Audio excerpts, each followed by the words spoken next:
And we are live. What's going on, y'all? Welcome to the Black Culture Matters podcast, where we try to have discussions about issues going on in the Black community, the politics of being Black, everything that has to do with relationships, and every now and then we dabble in Black entertainment. Tonight, we're going to be talking about something that social media is really in an uproar about. I asked the question, what does it take for a woman to finally leave a bad relationship? And the responses poured in. So tonight we're gonna get the female perspective on the matter and then try to have a discussion to see if we could find some common ground. So James, why don't you go ahead and open up for us? Well, yeah, so that's the subject tonight. And what does it take to leave? So we commonly hear a lot of different things. And one of the biggest things is based off of also you have cheating, infidelity. You also have money issues. But when it comes down to, a lot of men don't really get a transparent understanding of what's to come, what's going on. And typically a lot of guys end up blindsided, just hearing it, So let's ask Mimi. Mimi, give us your perspective. When a woman says, "Hey, it's finally time for me to leave the relationship. I'm fed up. I'm tired." Tell us what's going through your mind. What gets you to that point? Like, what's the breaking point for you guys? It's hard because for every woman it's going to be different.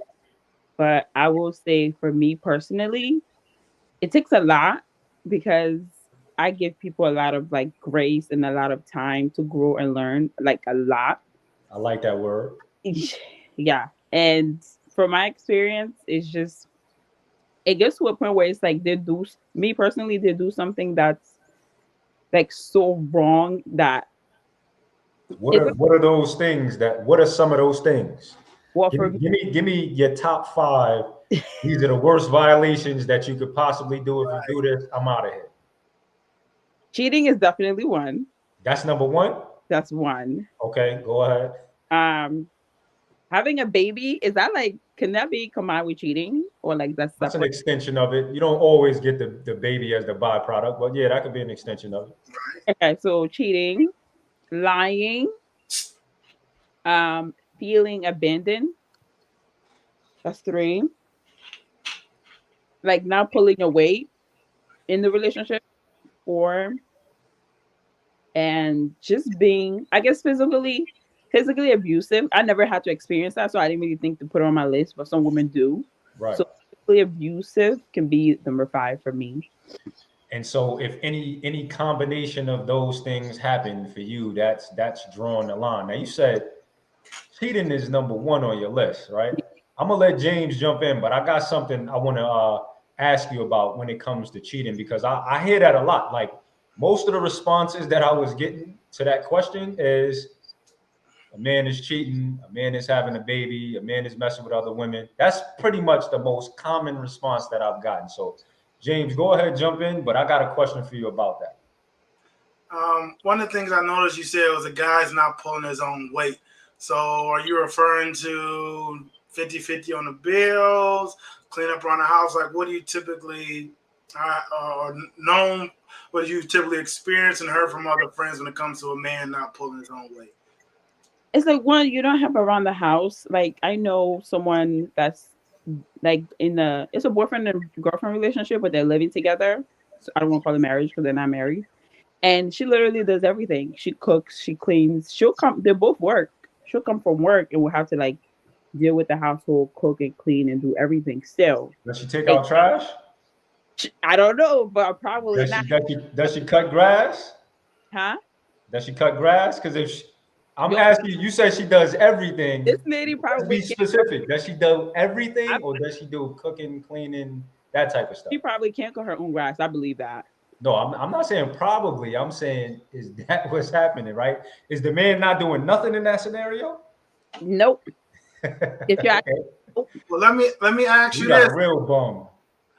But why do these rules and regulations and code of conducts, why are these not discussed prior to moving in? Because this is a common thing I hear, is a man gets in the house and just the claim, I should say, because I don't have any video evidence and this is just the one side of the story, but the claim always is that these men just come in the house and become just bums. They just a bump on a log and don't do nothing. And I'm just very confused in the dating process. Is it not something you vet, looking at how he lives? Do you not go spend the night at his house for a week? You guys like play house at each other's places beforehand? Like, where's the vetting process when it comes to that? Because I hear that all the time, that men just aren't doing anything in the house. You know what's funny? It's funny that you asked that, because once again, my experience is going to be different. I was married before. My ex-husband, he wasn't like that. He cooked. He helped me with the dishes. We did the food shopping together. Like, we did that together. That's my experience. But Mm-hmm. for some people, it's like, and I also don't believe in like moving in together before marriage. One, Mhm. that's like from the Christian side of me. But so I never had to experience that. But I know a couple of coworkers that they have to do everything. And I'm like, we talk about it all the time. We tell her this specific person, we're like, why are you still there? And it's like weird. I don't, some people just, I think they get to an age, women, where they're like, he's just there. I have my own money. I can do whatever I want, have friends. It's like they're not even a couple, but they call it a relationship. Like, she goes out all the time, have fun with other people, like her friends. And the guy is just in the house. And it's like, they Is just break. that for the security of it? Why do you think people or women allow themselves to even be in those situations? It might be insecurity, and it might be like not wanting to be lonely or alone. I like feel like the older a woman gets, she starts thinking about stuff like that. Maybe that's why, but I Mhm. don't know. She's a lot older than me, so I don't know like her level of like either You this. know, don't be self-specific with people's name. You know, situations. Kind of more speak general. You know, we don't want to be putting nothing I'm directly out there with nobody. speaking from like, yeah, I guess so. But I'm speaking from people that I know that I can be like, no, that's crazy. Mm-hmm. Well, that's a different story. But yeah. So I want to touch on something that I think is a little bit of a taboo subject, at least for me as a black man, right? I hear this all the time when I talk to women, and I try to do it a lot because I don't assume I know everything, right? I think that we all still learning and growing as we mature. So I try to ask women for their perspective, try to hear their stories. But the one thing I keep hearing all the time is that cheating, cheating, cheating, right? And so I started thinking about it like, damn, is it really that black men is just cheating so incredibly? Is there, why don't we ever talk about the other side of that coin, right? Like, there's different types of cheating, right? Do you agree? Is there one type of cheating, or is there, you know, I low more key just types of learned cheating? this in this country, being in this country, that there's different type of cheating. I thought cheating Okay. was just physical, like So sexual just sex. cheating. Just Right, sex. to me, but I've Okay. learned it's like different levels apparently. Okay. So now who cheats more, men or women? Be If careful. Be careful. okay, if I say men, I'm guessing because I don't know the numbers. Right. So if I say men, I'm guessing because I don't know. But I know both genders do cheat, but I Right. don't know what's the like the numbers. So here's why I bring that up, right? Go ahead, James. You look like you want to say something. Um, you know, there are different levels of cheating. It's very interesting because everybody just thinks of you sleep with somebody, but there's so many different types. The biggest one obviously is the emotional one, where you completely detached from your partner. You don't want to hang out with them. You don't want to spend no time with them. You rather be around your friends, family, or you got somebody that you just are flirting with and talking to. It could just be online. You guys may have never met, but you have deep, intimate conversations and text back and forth. Or you might even, do the FaceTime every now and then, but you guys have never met. So you can have a full blown in their relationship. We got the show Catfish, so we know that's the thing. So So Yeah. we got profile 5G in the chat that says women cheat more! Exclamation! Exclamation! Exclamation! Mimi, what you think about that? Is he right? Is he wrong? And I guess, like you said, we don't really know Funny. exactly how much people are cheating, but I think what's most concerning for me is I don't hear a balanced conversation when this topic comes up. I hear the conversation that basically men are the ones doing all of the cheating.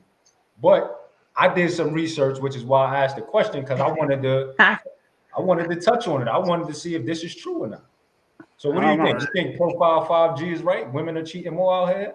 Y'all out here No, getting busy in these streets? I disagree, but we'll see. Now, where are you from originally? You said in this country, so I assume you from somewhere else? Yeah, I was born and raised in Africa, Ivory Okay. Coast. Okay, so your morals and values are somewhat different than American morals and values today, right? And Yeah. so for you, cheating is just simply physical, right? The act of either intercourse or uh, foreplay. Right. But after finding out the other levels, like flirting, liking certain pictures of a specific woman, like deep conversation with another woman, like I think they call it emotional cheating. Like Yeah. that's a like if if you have to hide it from me, like that's inappropriate. Now, physical cheating is like a betrayal you cannot take back. But the emotional cheating, you can have a conversation with your man and let them know like this is inappropriate. Let's fix that and like set boundaries to make Okay. yeah. So let me give you some of the types of cheating. So what I did was I just Googled, hey, who cheats more, men or women, right? And all of these articles came up, all Oh, of these studies, right? So there was a study that was done by the truthbehinddeception.org, right? And they did a survey of almost 100,000 people. This survey was completely anonymous. You didn't have to use no names, no age, no location. You just put if you're a man or a woman and you answer honestly about infidelity, about cheating, right? They surveyed 63,000 women and about 32,000 men. And this is the categories of cheating that they brought up in this particular study.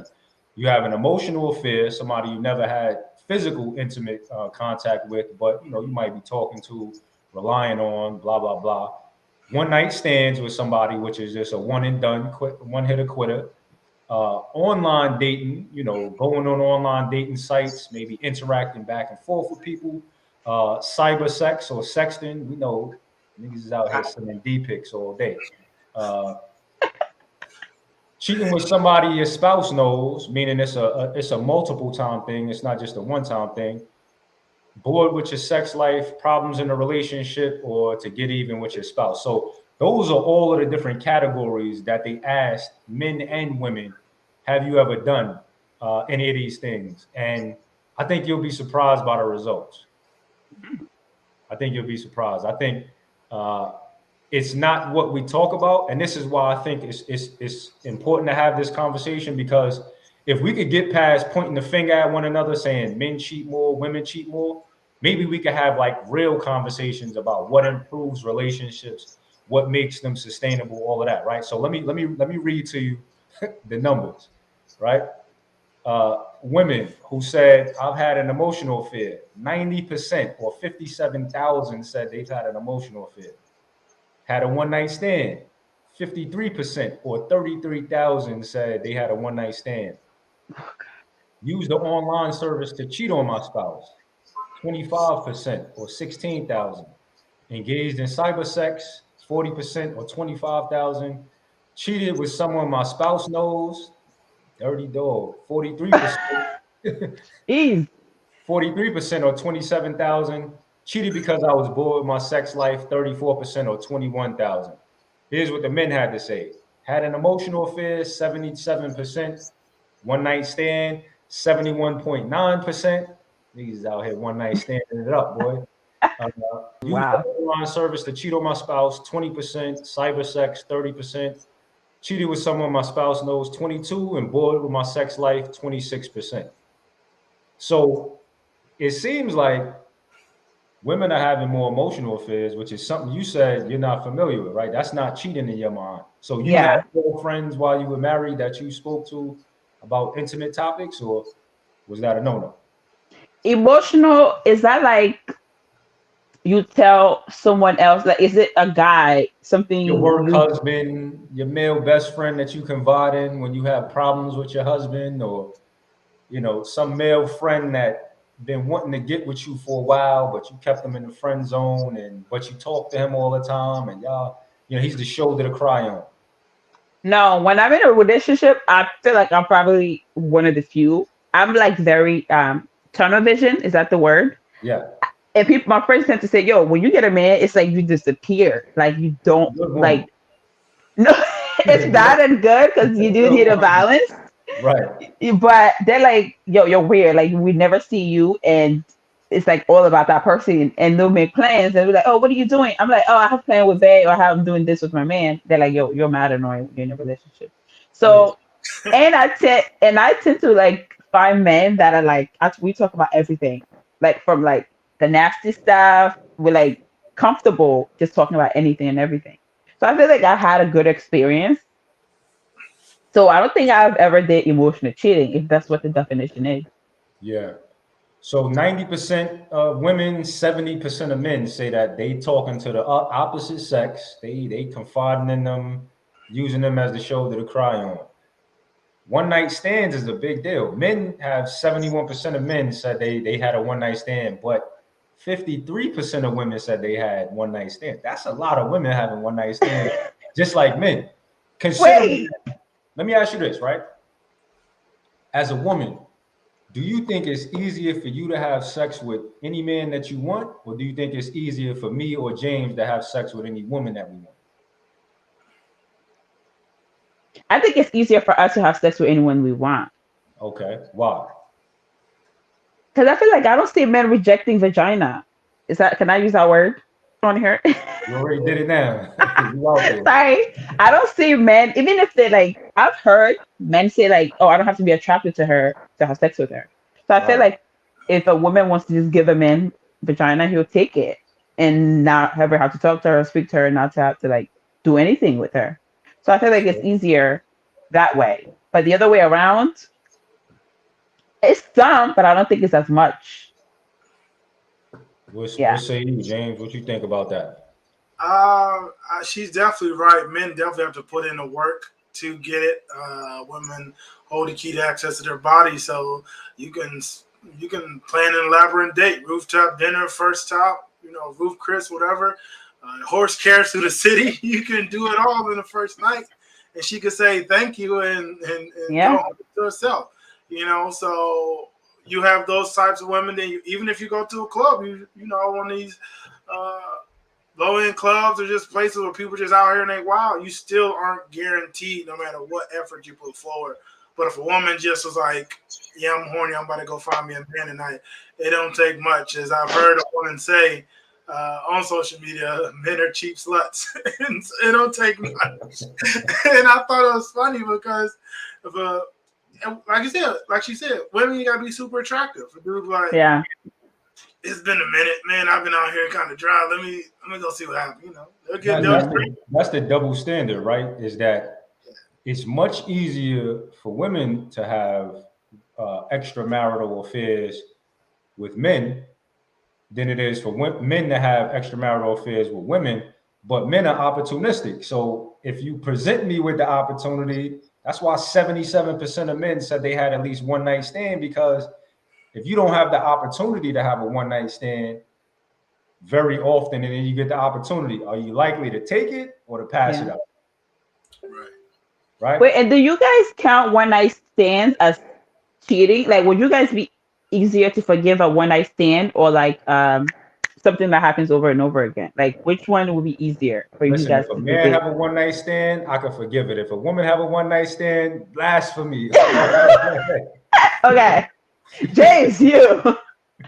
Hey, the liquor get to talking sometimes. You just forget where you was at. What? You wake up in somebody else's crib. Oh my God. Okay. All What? right. Me and we're both in the military together. This is before Uber and Lyft. This is before any sort of rideshare services. Okay, you get out there. I've been blacked out, drunk, and ended up somewhere. Didn't I turned off? My brain stopped Don't do recording. that. I woke up somewhere else. So that's happened to me Okay. a few times. And you could possibly. Women do take advantage of men. Let's not sit and act like it's a one-way street. So we don't want to dive off that cliff, but it is a fact that does happen. So.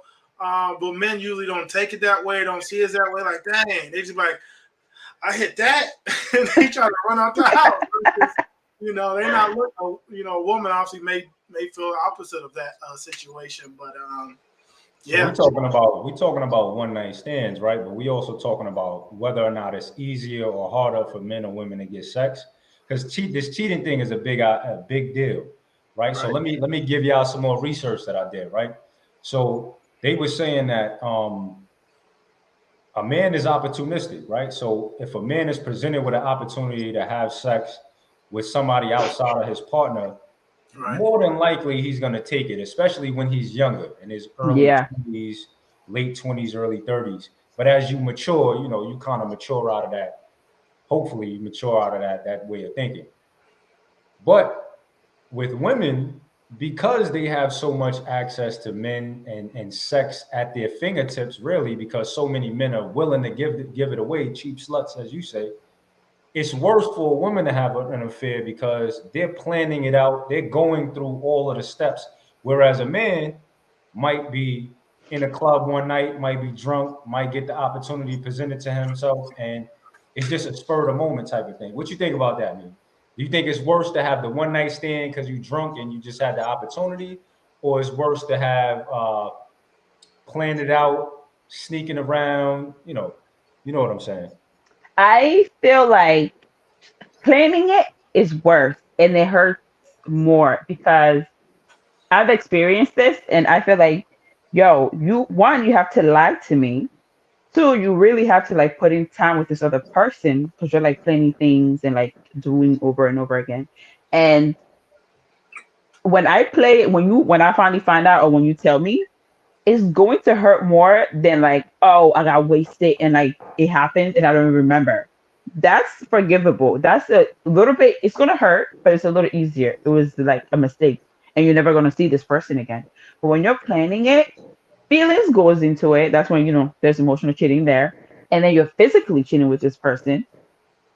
It's like, and I feel like it's just hitting me that when I find out my ex cheated on me, I feel like it hurt more because I'm like, yo, he put in time with this person. When you Right. figure out like the end result, you're like, you lied to me and you put in like time with this other person. It hurts women more. I feel like emotional cheating hurts women more because we don't want to know that, oh, you share this intimate thing that we have together with another woman. It's very hurtful. I mean, physical hurts too, but Right. yeah. So I think planning is worse. But so what it sound like you saying is that it's levels to this cheating thing. Some Hmm. levels are more forgivable than others. Yes. Now, do you think men are more forgiving when it comes to cheating or women? Ha, no.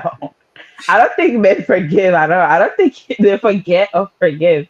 Like it's weird. I know why it's hard for men to not to forgive because it's like you're imagining another man with your woman. That's hard to like imagine and forget.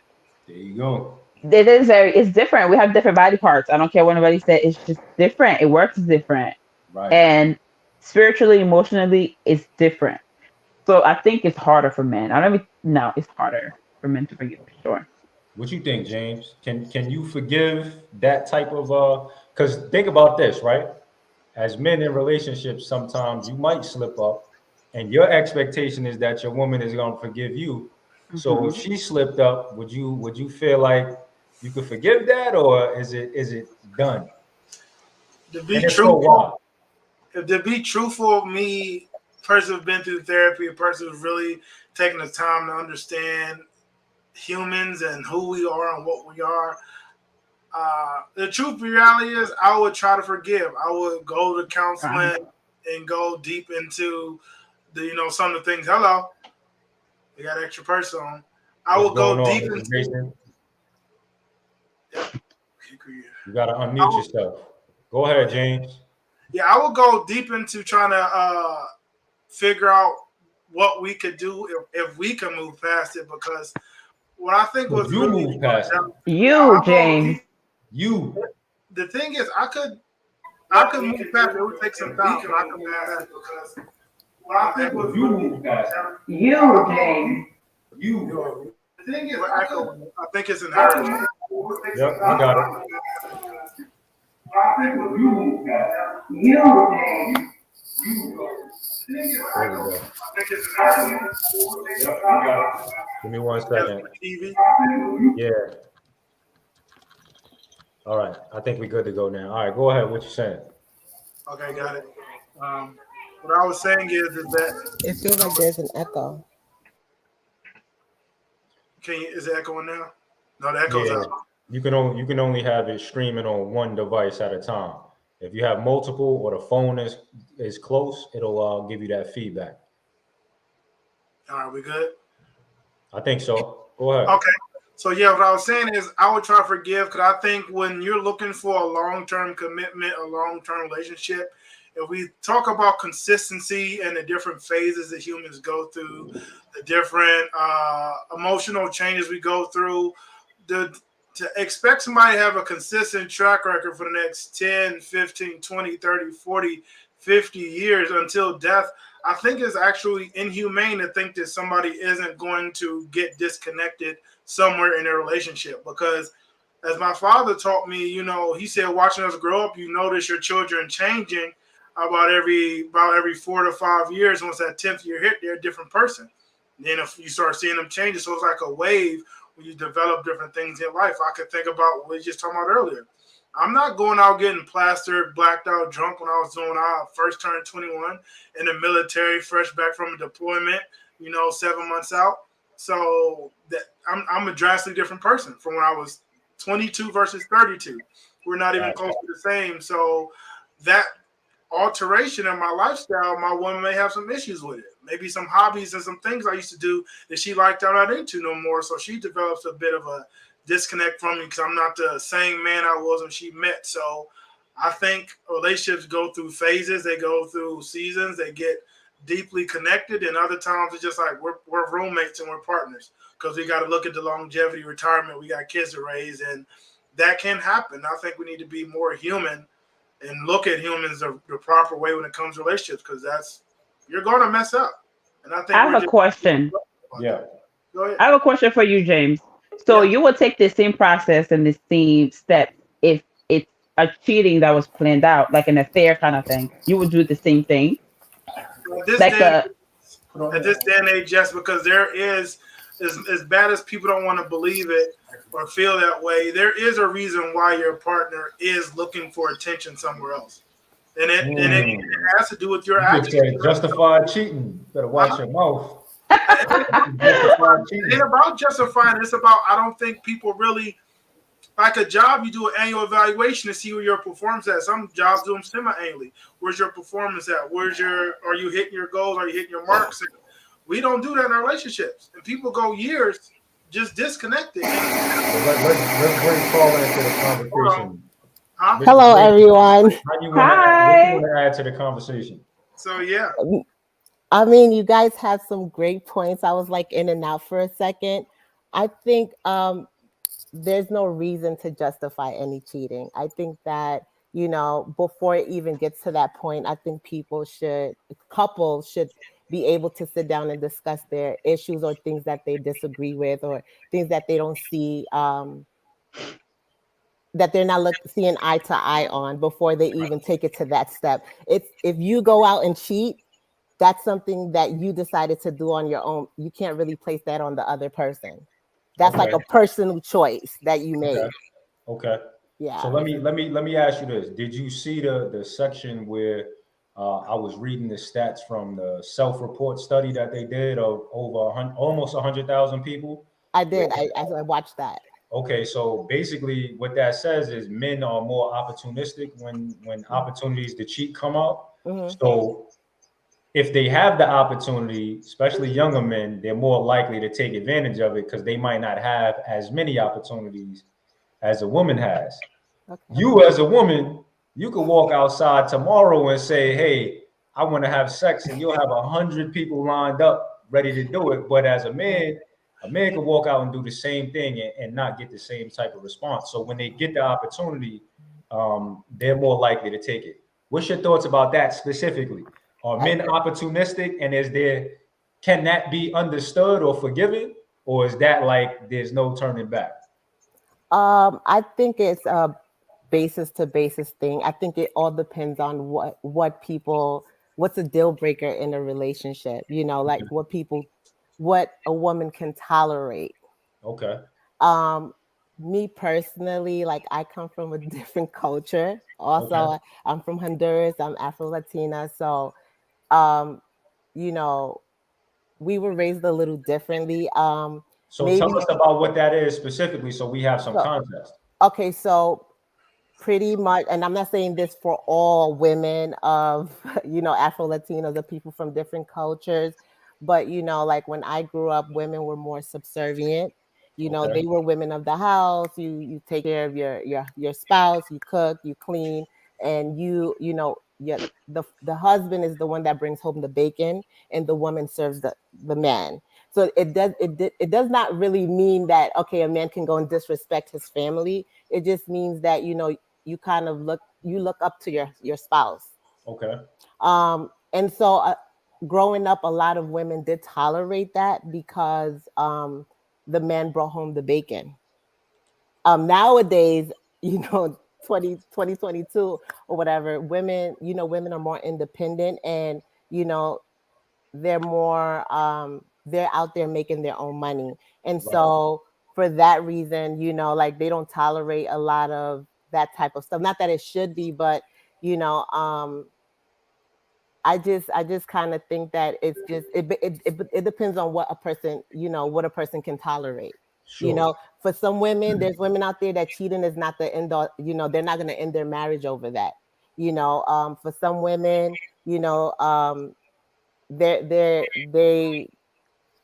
I don't know. Maybe cheating is not the thing. Maybe it just might be if maybe it's lying, or maybe it's maybe they're not feeling protected enough. Maybe they feel lonely in the marriage, and someone else can come give them comfort. I mean, it's just there's other reasons for people to decide that they don't want to be in a relationship.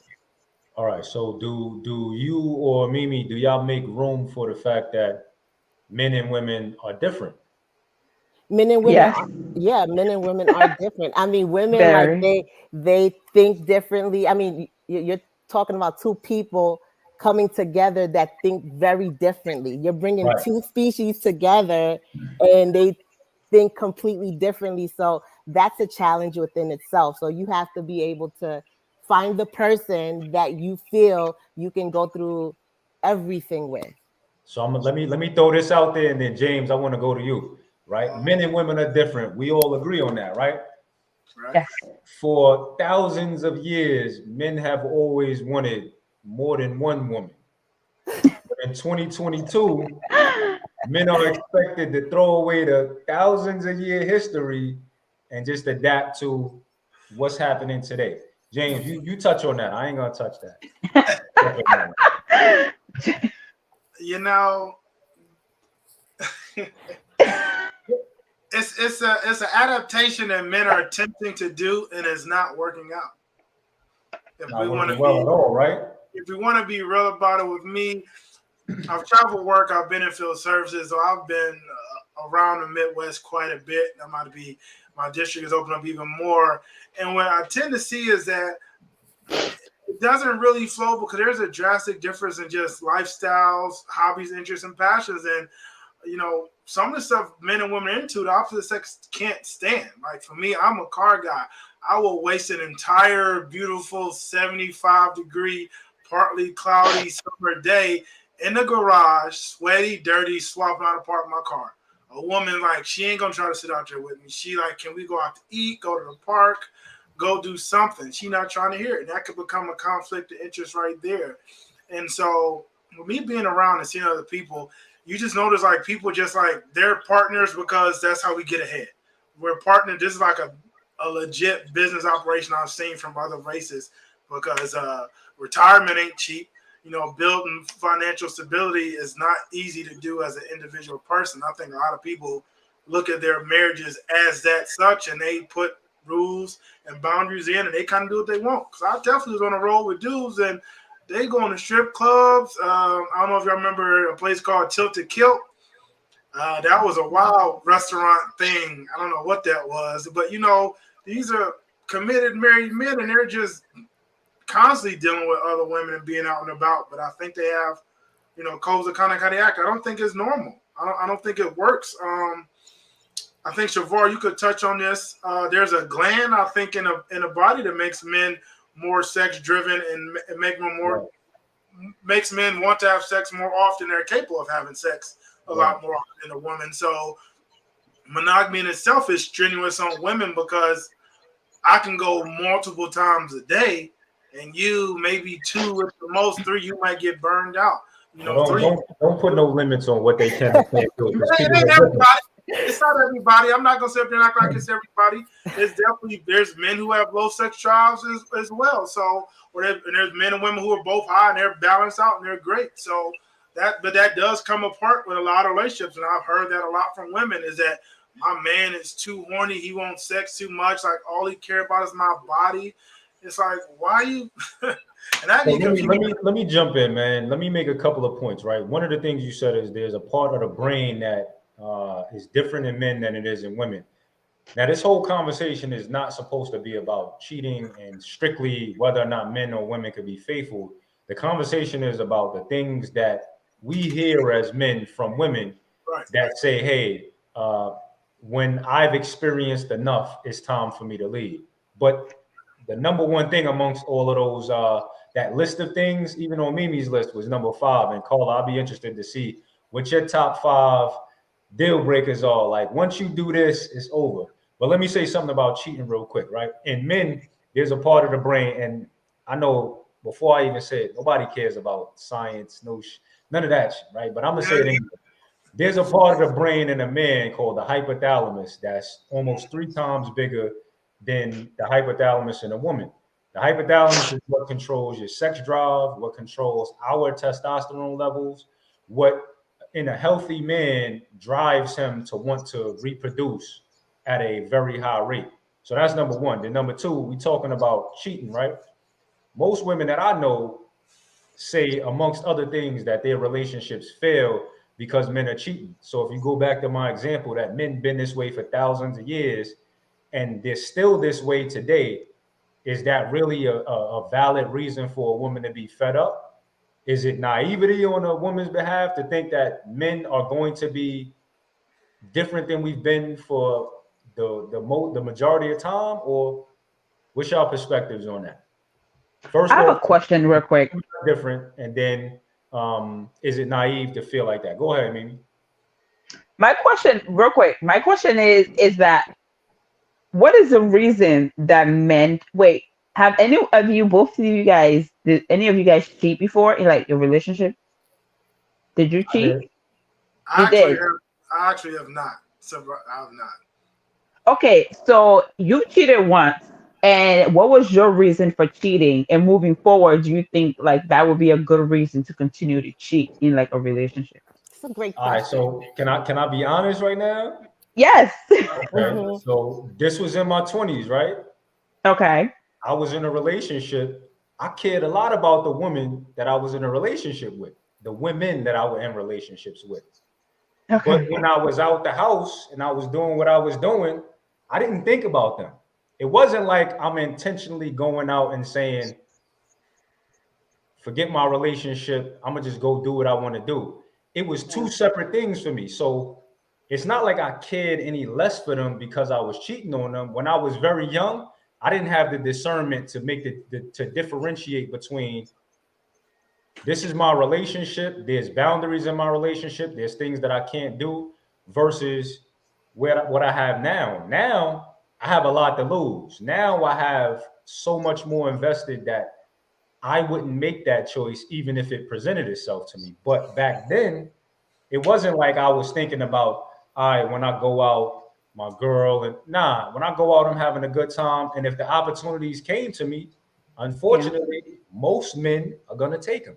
And I always use this example, right? If you have 10 men and a woman texts them and say, I want to have sex right now, 8 or 9 of those men are gonna say, okay.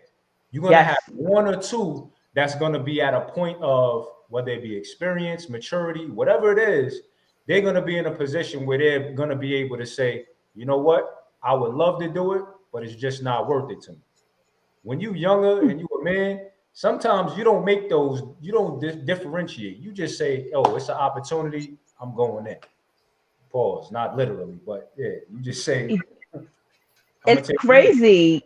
It's crazy because your answer, it's like you're explaining it from like a man's perspective, All right. and I'm listening, and as a woman, I'm like, You don't get if it. I would have, if I, yo, no disrespect, I don't get it and I don't understand. That's like no shade or anything. It's just me Right. saying, yo, we really are different because me as a woman, when I'm with a man, I'm like with that man. And I feel like other men know when a woman's in a relationship because it's like her energy, her like you can just tell. Like other men is just like not there. It's so weird. So when you're saying that, I'm like, it's not that hard. If you're with someone, like I'm speaking like from a woman's perspective. Because I'm Right. like, if I'm with a man, I'm with that man. Like I'm not worried about anybody texting me or like what they want to do or they think I'm cute. You compliment me, I'm gonna take it and go keep walking. Like it's so weird, but very interesting. So Okay. I'm gonna drop this bomb and then I'm gonna open it up for James or Caller to jump in. There's a woman on the internet that used to be a what do you call those? She was a matchmaker, a professional matchmaker, and she worked exclusively with black women, right? And what she was talking about is in her experience, some health condition that she had forced her to have to take testosterone. And she started taking testosterone, and her sex drive shot up immediately. And she said, finally, I realized what it is that men experience on a daily basis because that's the difference between the two of us. We have Yeah. testosterone. So you don't understand what it is to be in a man's shoes with testosterone pumping through your blood. If you're a healthy man, trust me, it's inside of all of us. It takes you to get to a certain level of maturity to be able to control those things and taper those decisions because we're just dramatically different. So I'm gonna leave it there and I'll be Crazy. Okay, everybody out. yeah, I did. Sorry. There you go.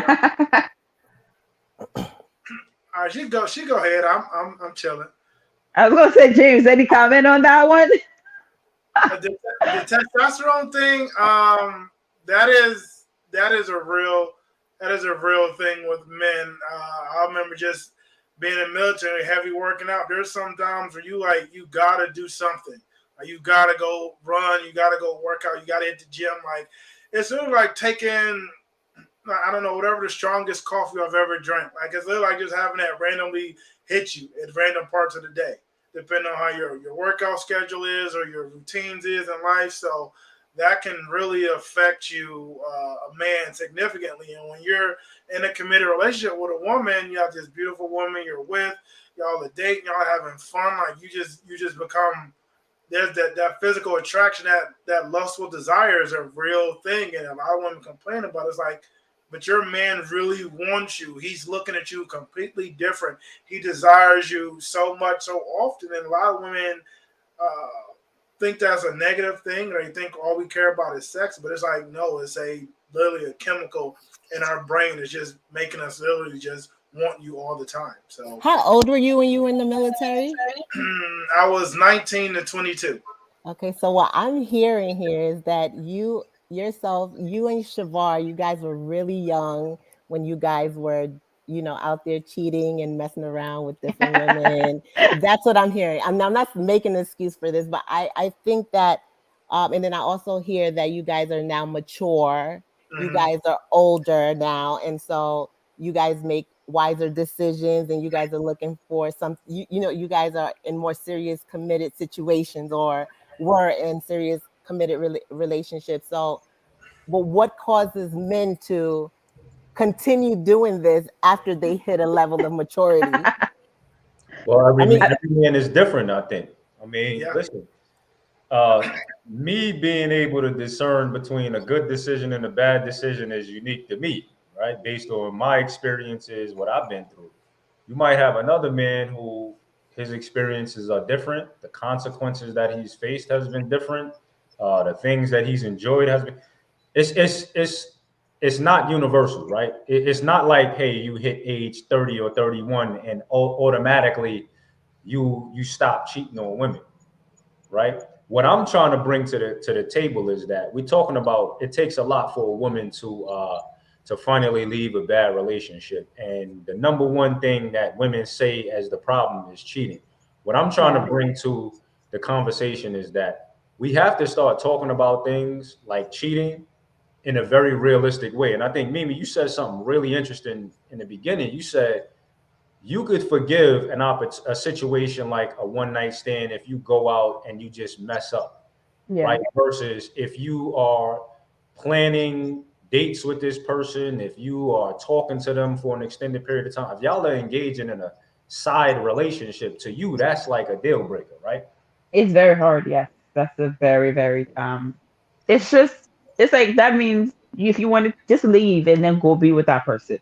Right. Like don't stay and then build a whole different foundation with a different person while you're telling me you love me, you want to be here, you want to start like don't. It's just it's hurtful, and the way you're explaining it, it's like cheating is not going to go anywhere anytime soon. As Mhm. moving forward, I'm asking you, has it? Do you know anybody that's been cheated on or that's cheated? I haven't cheated. Or I know people that have been cheated on, and I've been cheated on. Okay. No name dropping. What about you, Paula? Let's talk about. You never got a chance to give us your top five deal breakers, the things that for you is like once you strike the or you check these boxes, I'm done. Bags packed out the door. Okay. Well, I have a blended family, so I've already come from a situation where this is my first marriage, but I've already been in a situation in the past, and cheating does not feel good. Okay. But it doesn't feel good. Um, but the person who I am today, um, I don't feel like cheating is a deal breaker because there's more to a relationship than I'm like I wouldn't walk away from certain things. I think that sometimes, like looking back at who I used to be, I can sit here today and say that I wasn't the most mature. I also made a lot of mistakes, like Mhm. looking back, and I also contributed to some of the things that took place in that situation. Okay.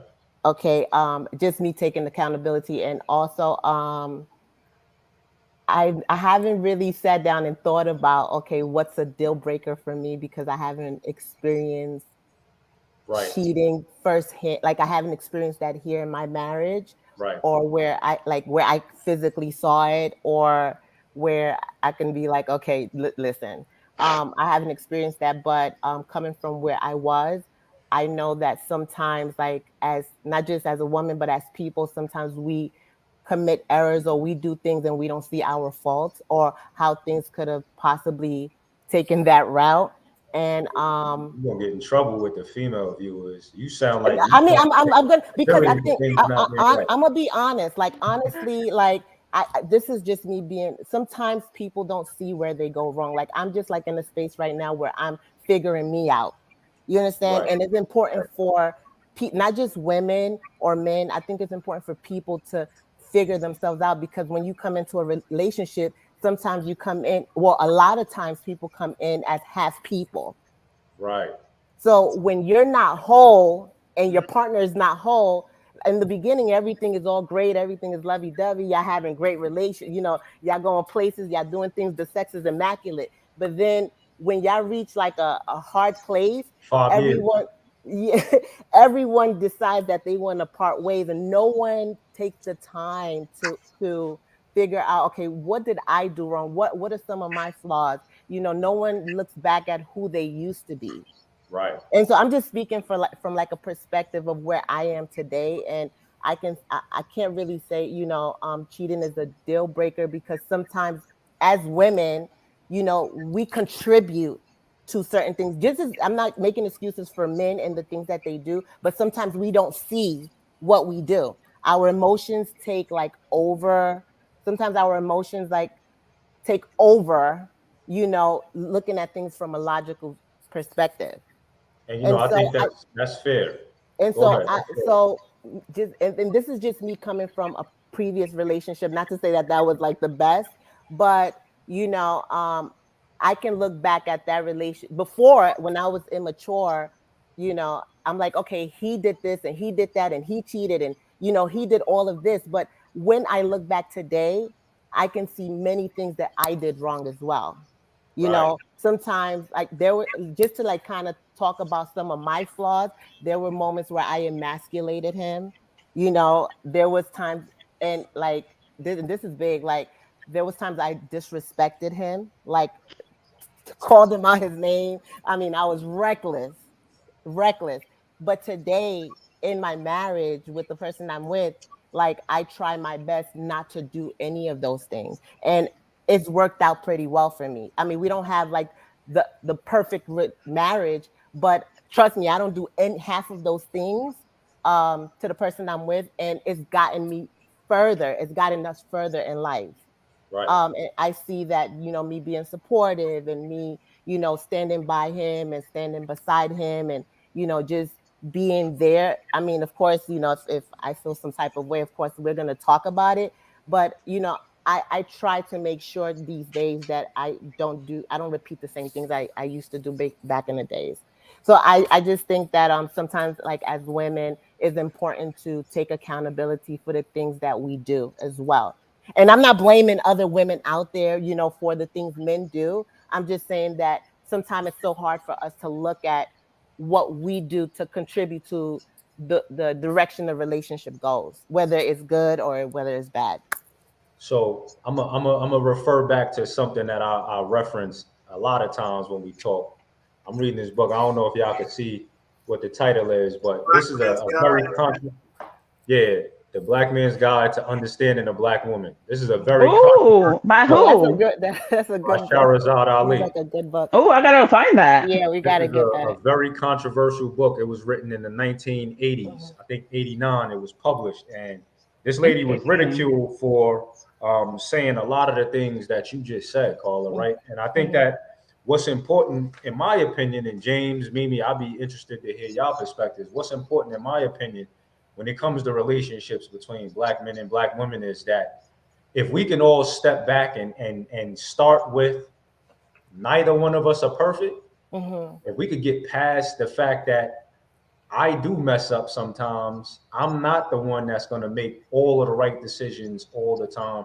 If we could put those things to the side, I think we can have a better shot at having longevity in our relationships. But what we tend to do, and what me as a Black man typically hears is, "You're wrong.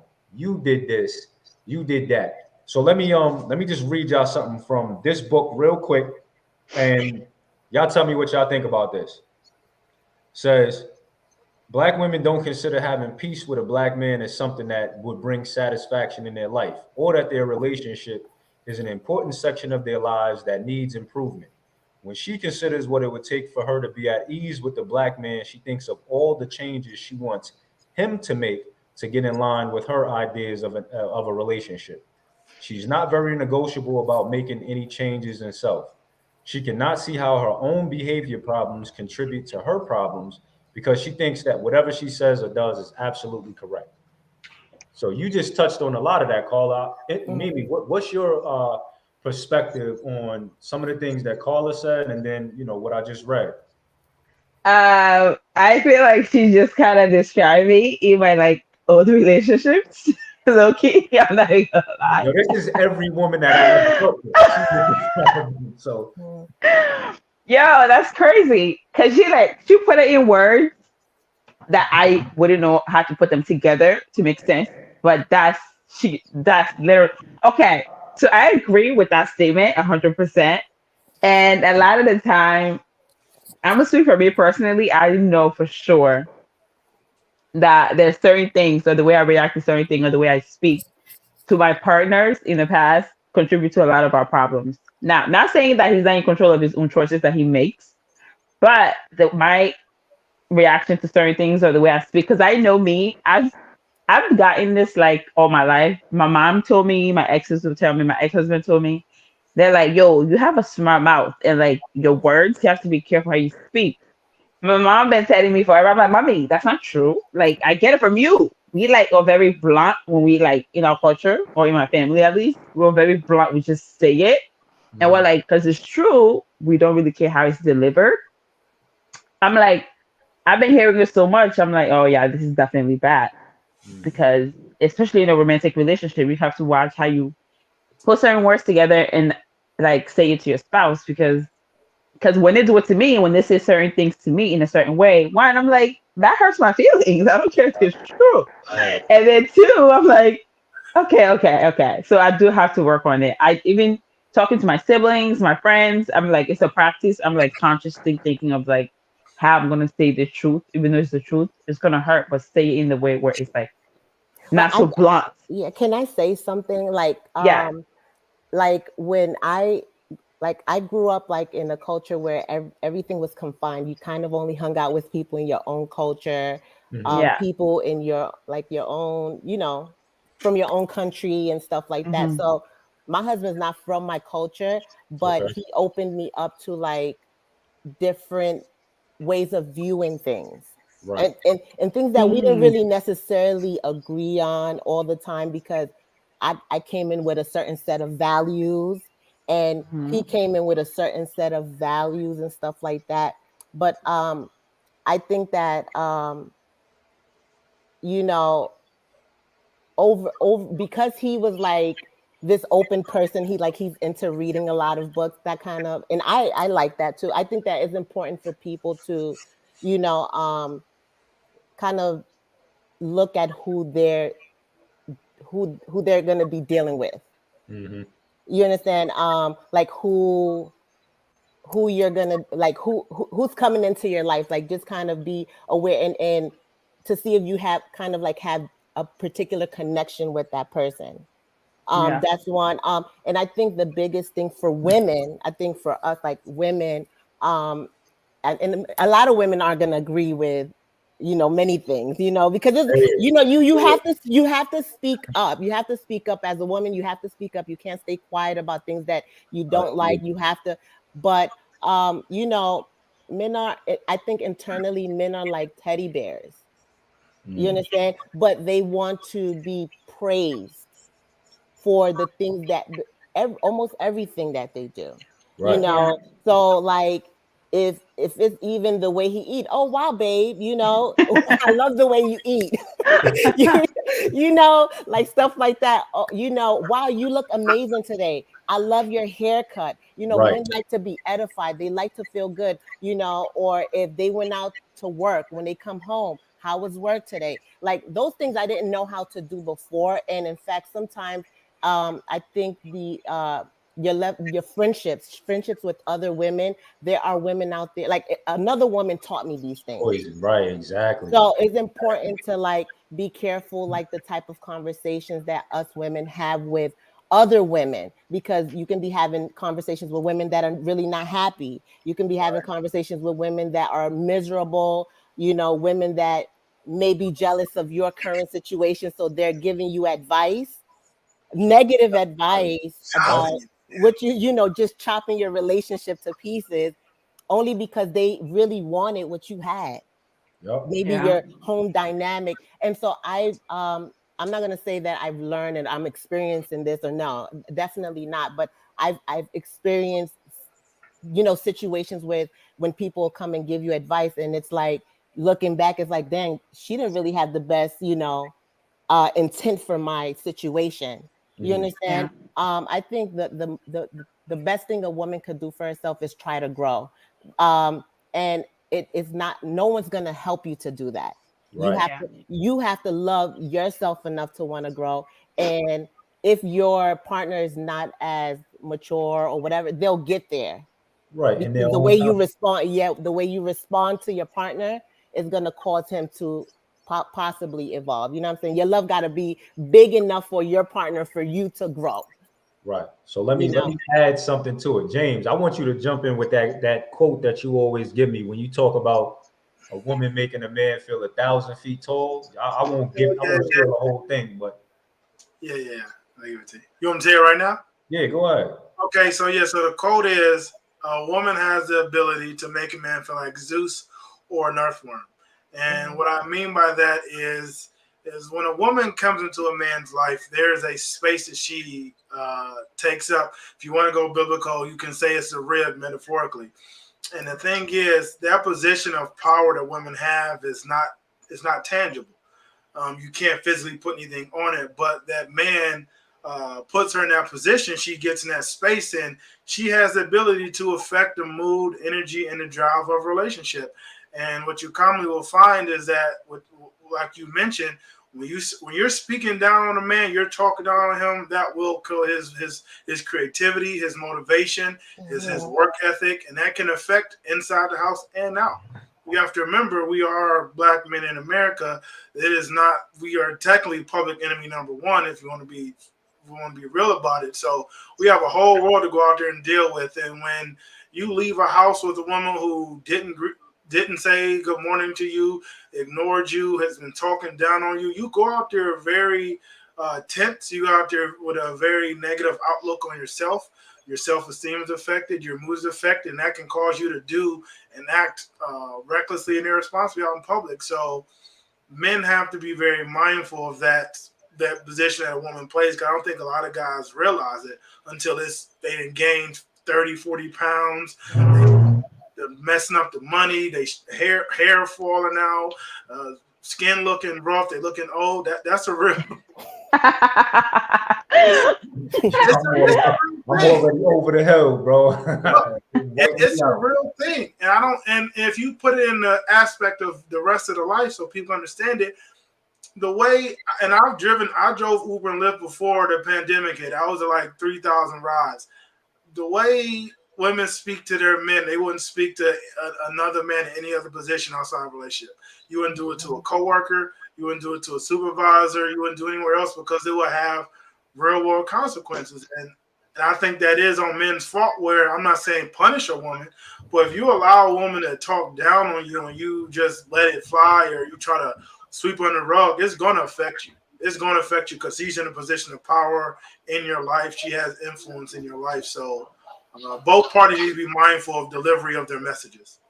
So let's see if we can advance the conversation forward a little bit. So we talked about cheating. We talked about some of the things that women can do to try to uplift men. But the topic of discussion is what it takes for a woman to get to the point where she finally leaves, right? So I want to kind of get back to that question, and I want to talk about once you get to the point where you feel like I'm fed up, I can't do this no more, I've had enough.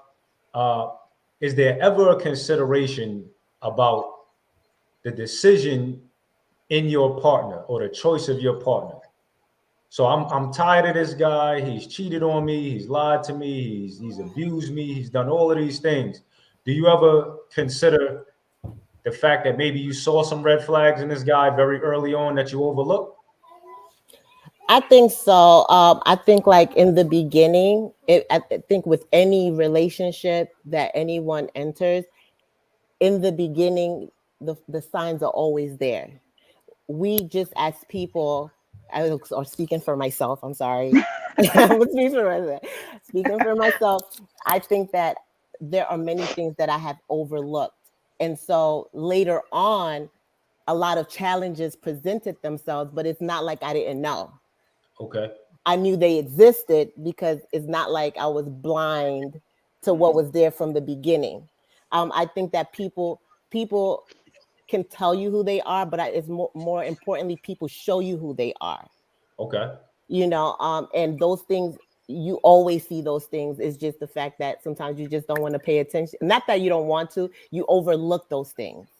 So I got a great follow-up. Mimi, tell me what your red flags are, and if you notice some of those things from the beginning, but you still choose to move forward. Okay. I feel like some of the red flags for me was not being consistent with the communication, because communication is very important to me, and it can really make or break the relationship for me personally. And sometimes I overlook this specific area because when you first start talking to someone, it's like it's not official. It's like 1 month you guys are talking, nothing serious. So it's like you don't even know if you're the only person the person's talking to. So sometimes you give them more grace than you should because you're like, okay, we're not official. Let's see where it goes with the communication. That's one I definitely overlooked. Hold Two, on. I got something to say on that. Yeah. When you're dating, do you not expect somebody to have been talking to multiple people? Is that not a thing that you do when you casually date? Me, I talk to one person at a time because I like to focus, but that's just me. I will say I have tried talking to multiple people. It's complicated. It's annoying. It's frustrating. I like peace. So I'm like, now I just do one person at a time. Me personally. Okay. Yeah. That's a good way to approach it. So I want to give y'all a scenario because I heard you say the word grace. Mimi, you said you give a person grace in the context of a relationship. I want to give Yeah. y'all a scenario that goes away from a man and a woman's relationship, but should help to address this topic of grace, right? I think some of us or all of us are parents, right? Mhm. We have kids, we have younger children, cousins in our family that we watch growing up, right? Now think about yourself as a parent or older sibling or cousin, right? As this little individual is growing up, as they're maturing, as they're experiencing things, you know that they're going to make poor decisions, right? We know that they're going to make bad choices from time to time. We know that they're going to throw tantrums. They're going to perform in ways that are not always the greatest, not the way we want them to perform, but we love them through that, correct? Yes. Why is it that in relationships we expect perfection from people? And why is it that instead of giving them some grace, we don't give them more grace? Because if we look in the mirror at ourselves and take the other person out the equation, we can look at our own past and say, damn, I wasn't always perfect. Damn, I was stupid at that point. So we're expecting the person on the other side to be something that we're not. Shouldn't we be giving people more grace? Because we're all maturing, we're all growing, we're all trying to figure this thing out. Or should we be giving them less? I think that I people think just come into relationships with expectations, That's and true. Good word. and people, the, the people involved are not discussing their expectations of the other person, right? So when just through my experience, when I came into a relationship, everyone is putting on their best performance. Of You'd be course. surprised. Everyone's such a great. We are all great entertainers. We put on our acting game. Let me stop Okay. you real quick, and then I'm gonna let you jump back in. If I Okay. showed you the worst parts of me from the door, would I have a shot? The no. worst parts of me. No, you wouldn't. You wouldn't. You would not. You probably wouldn't, right? But then that's where maturity comes in. And what you're looking for when you walk into a situation. Are you walking into a situation where are you walking into a situation where you're expecting the person to look at the facade, or are you walking into a relationship where you expect the person to look at you for who you are? But just think, Mimi said no. So if you don't No. show them the facade, can you get past the first step with the person?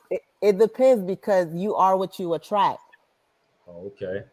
You get So if what I I'm if I saying? showed up if I showed up with the unshaven head, the big crazy, my feet was I'm just dirty, No. my I, clothes was listen. dirty, I, that I'm. might be who I really am. Do You I might have a just shot? No. you might just be having a bad day. You understand what I'm saying? Because it's all about people when they walk through the door. They're not really coming with their true self, and then you look down 5, 6, 7 years down the line. You're like, damn, who was this person? It was a facade.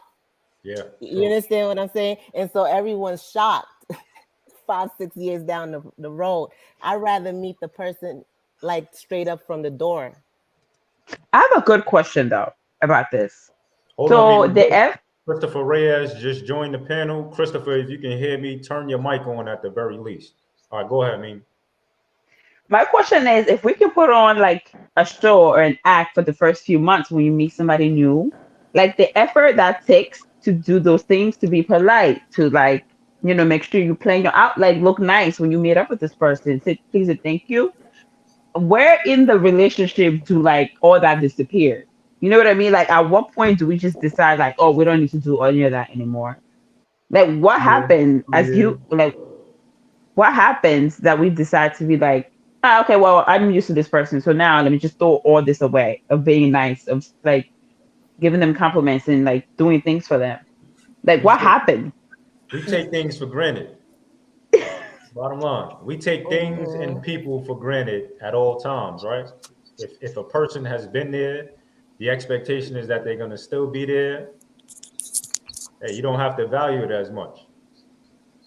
Okay. Yeah, I'm here. I don't know if Baby. y'all can hear me. Yeah, we Yeah, can we hear can you. hear you. Go ahead and jump in. Hi. Hey, Chris. Hear me? We can Yeah. hear you. What's your thoughts on the subject? For some reason, I can't get my camera to work, but It's all right. We can hear you clearly. okay. Go ahead. Yeah. Go ahead, give us feedback on the subject for tonight, if you don't mind. Hearing you is not the issue. We can't see you, but it's fine. We can hear you clearly.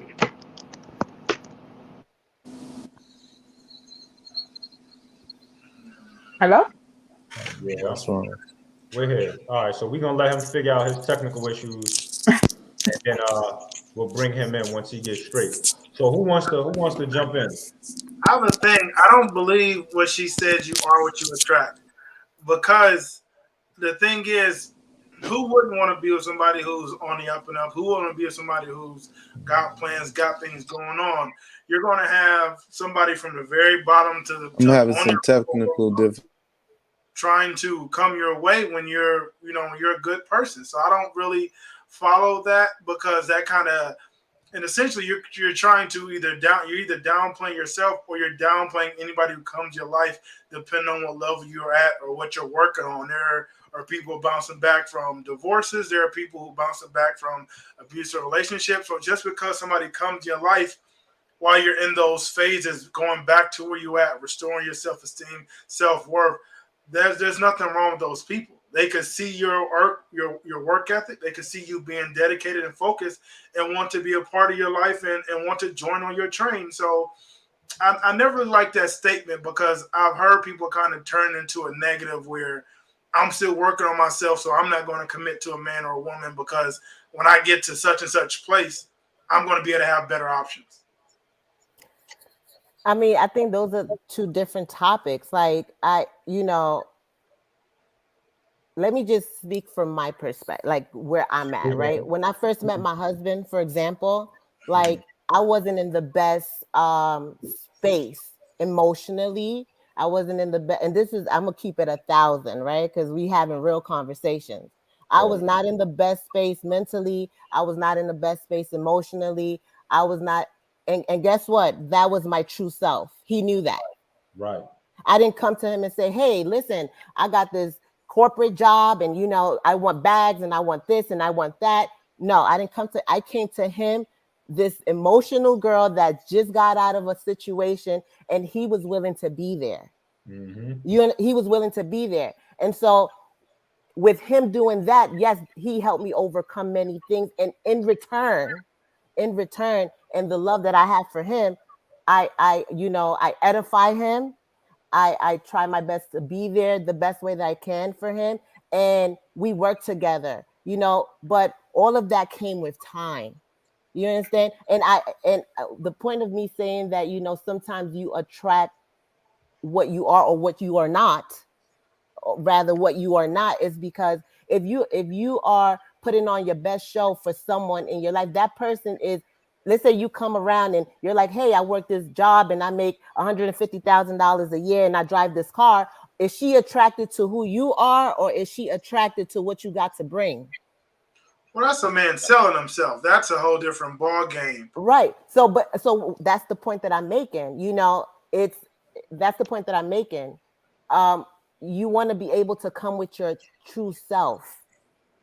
You understand? Your true, because then you give the other person the chance to say, okay, hey, I want to deal with this, or you know what, I'm just here for this reason, or whatever. You get what I'm saying? You come with your true self. So That's just my perspective, my opinion on that. So I think that in the conversation of getting to the point where you feel like you have to walk away from a relationship, that's important, right? Because That if you don't yeah. come with your true self from the beginning, if we're putting on a facade for a portion of our relationship where we're pretending to be people that we're not really, what hope could you have of having a successful relationship? There is no hope, because then you see, and then that's another thing too. People don't really, or I could say, like, before I never really spoke about expectations. Here I don't. We talk about, we discuss expectations, but you know, when you come in with in your current relationship, you mean? right, in my current relationship, is like we don't really discuss expectations, is because when people have expectations and the person does not meet those expectations, how are you going to feel? Mimi, tell us about your expectations. Tell us I about. feel like I feel like at a certain level in any kind of relationship, but specifically romantically, you need to have some kind of expectations. Like I expect you to like treat me like a human being. I expect you to respect me. I expect you, What like does if that you mean? say Respect you. respect me, like don't call me out of my name. Okay. Don't physically abuse me or emotionally abuse me. Okay.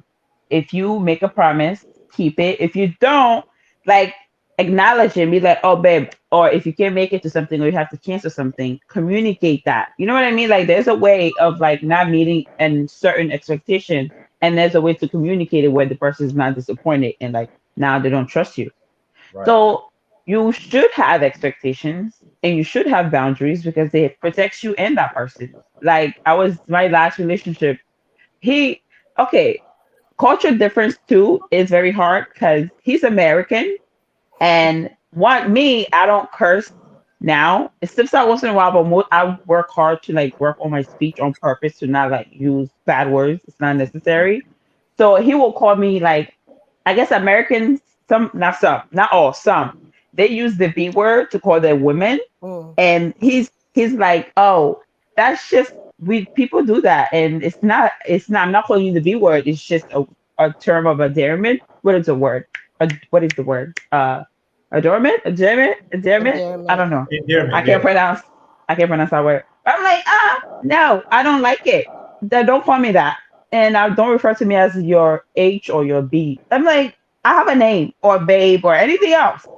I don't like that. That's a boundary for me. And when we get into fights, he said to get loud. I used to do that, but when I got out of that old relationship, I knew like, yo, yelling is in a fight doesn't help.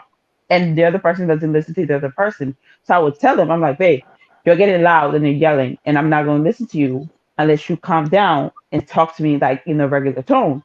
And he would get mad. He's like, yo, this is what I talk. And he would get louder. I'm like, okay, well, I'm not just going to listen to you until you fix that. Like Let that's me throw expected. That's something a in there real boundary. quick. Let me throw something in there real quick for the ladies, right? You know how women are emotional? Yeah. Men are emotional too, but you know what the only emotion that we have is most of the time? Anger. Anger. Mhm. Mm. Well, that was my expectation. Don't yell at me if we're having an argument or conversation. If you need to cool down, go cool down. But don't like we're not yelling at each other. I'm trying to grow to watch how I speak to you and my tone. Why can't you do the same thing with me?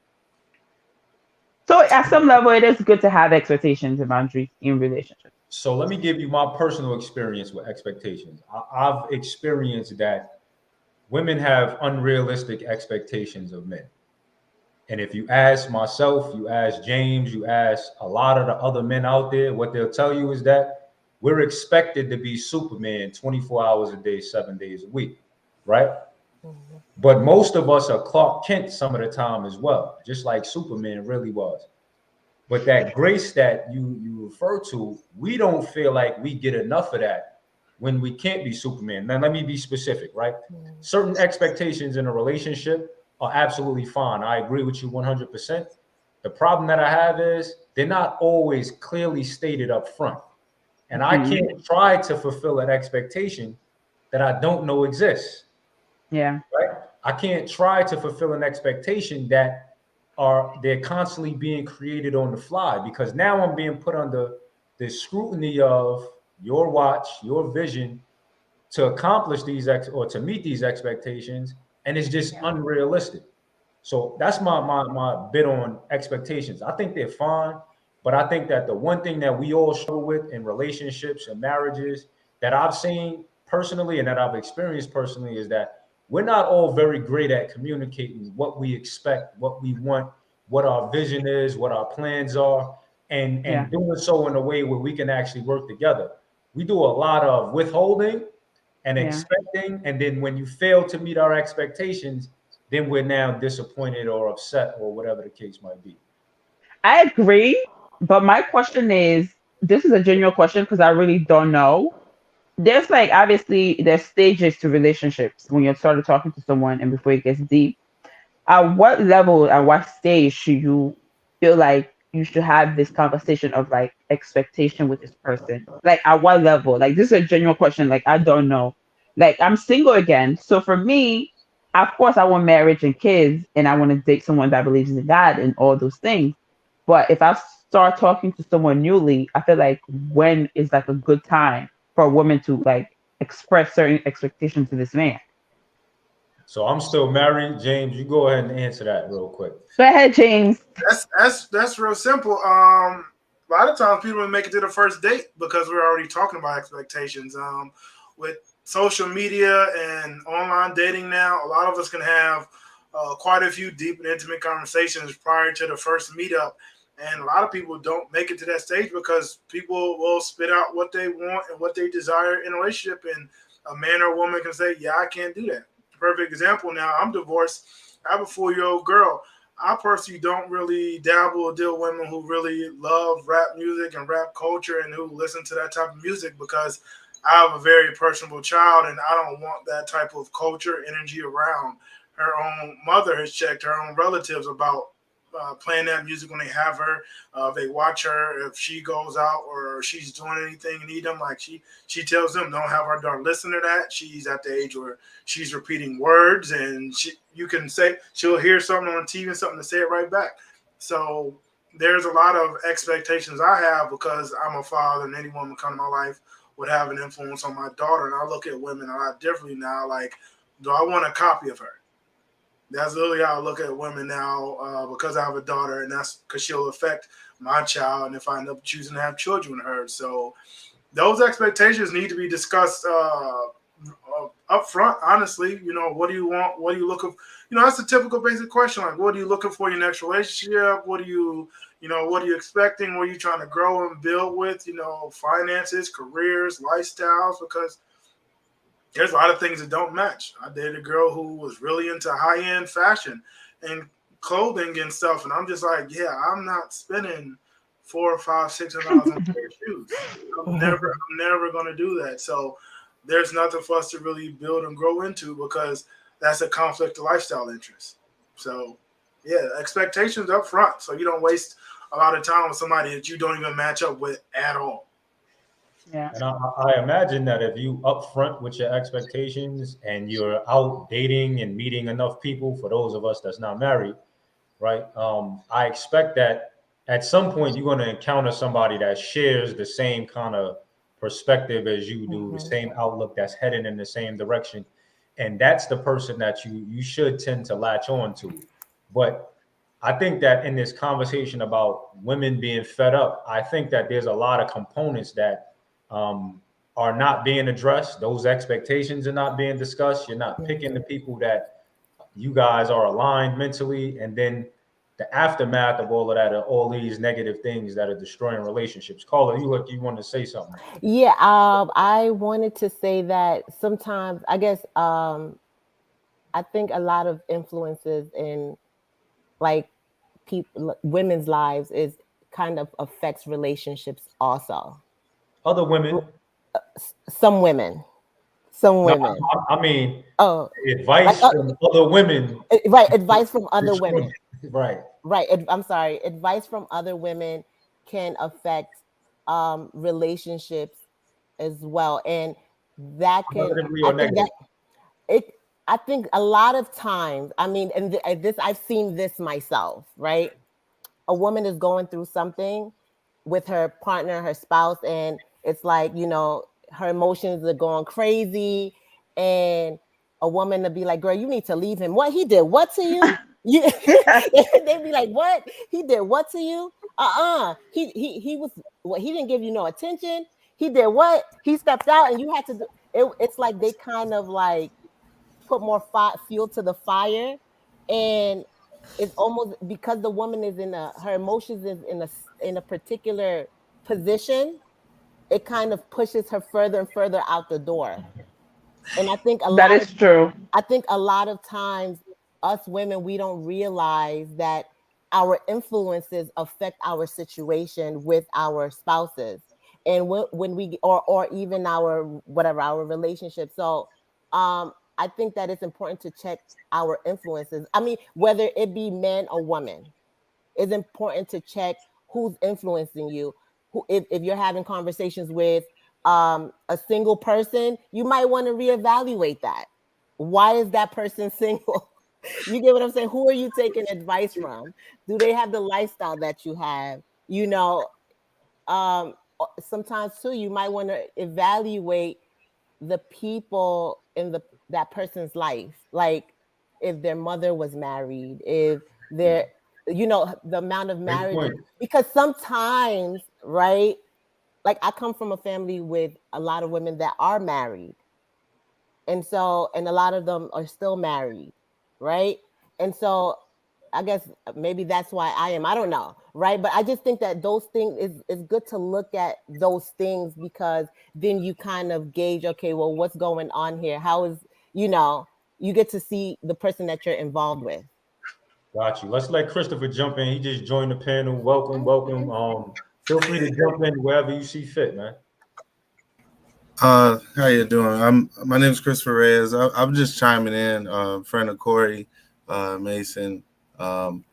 Yeah, I'm just listening because I know y'all switched conversations. Y'all were first talking about cheating and things like that in a relationship, and now you're talking about how the kids, you know, their involvement in the actions of the adult and how it affects the children. But I'm just gonna listen a little bit more before I just chime in, try to Okay. see where I can fit in. All right, Yeah. so let me bring you up to speed a little bit. It all falls under the umbrella of it takes a lot for a woman to leave a bad relationship. So we started talking about some of the elements of a bad relationship, some of the red flags that women experience. The number one response from most women is cheating, obviously. So that's why we started with cheating, and we tried to kind of break down what that looks like from the male perspective, from the female perspective. Then we moved on into the topic that we're talking about now, which is expectations, right? We have expectations of one another. Sometimes those are stated clearly, sometimes those are not stated, but we're trying to really dig into this. When a woman is fed up and leaves a relationship, what are the elements that drive her to that point? And how do we prevent those things from destroying yet another relationship or marriage? Go ahead, Carla. Yo, women want to be heard too. But They what does want to. that mean? I can hear What you. is that? What that means is they want to be understood. Like, for example, you have We to. can't understand women because Okay. I don't think women understand women. I don't Okay. think y'all understand yourselves. Y'all contradict yourselves a Okay, lot. Go ahead. let me help you. Go Let ahead. me help you. We like to be spoken to softly, you know, like not with frustration. We don't like to be yelled at. We don't like to be screamed at. We don't like to be belittled. We like to be treated like the sweetest, like a flower, with So care. let me play Okay, devil's I advocate. like Wait, to chime in. so Go for ahead, Christopher. example, for example, right? If your woman is like she hasn't spoken to you all day, you walking around the house, you come home and you're like, hey babe, and she's like, whatever. You know clearly her energy is telling you something is wrong. I'm sure your response is like, oh man, she on her on one today, right? But Watch I this. think the Real quick. right Before you go forward, watch this. A man comes home, your energy is off, but you're not saying anything, yet you want to be heard. The only way we can hear you is if you clearly communicate what's wrong, but that don't happen. Go ahead. So I'm helping you understand that part. The So language that that I y'all want to. speak. Can I'm I gonna say help you something? understand. You can you walk in the house and she's not in her best mood. The best thing you can do is probably give her a kiss on the cheek and say, "Hey babe, is everything okay? Talk to me." She wants to know that you care enough to ask her what's wrong. Got it. Can Go I ahead. because say because something? when because when you met her, right, you cared about everything. Now she's not feeling some. She don't want her girlfriend asking her, girl, what's wrong with you? Because you know whatever's coming out her girlfriend's mouth is probably foul. She wants you to ask her what's wrong. Talk to Go me. ahead, Chris. Let's have a conversation. Like, just basically know your partner well enough to ask what's wrong. I mean, that's not a lot to ask for. It actually don't even cost $1. It doesn't cost a dime.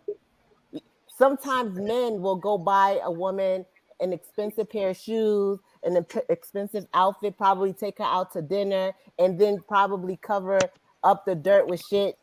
Excuse my language, right?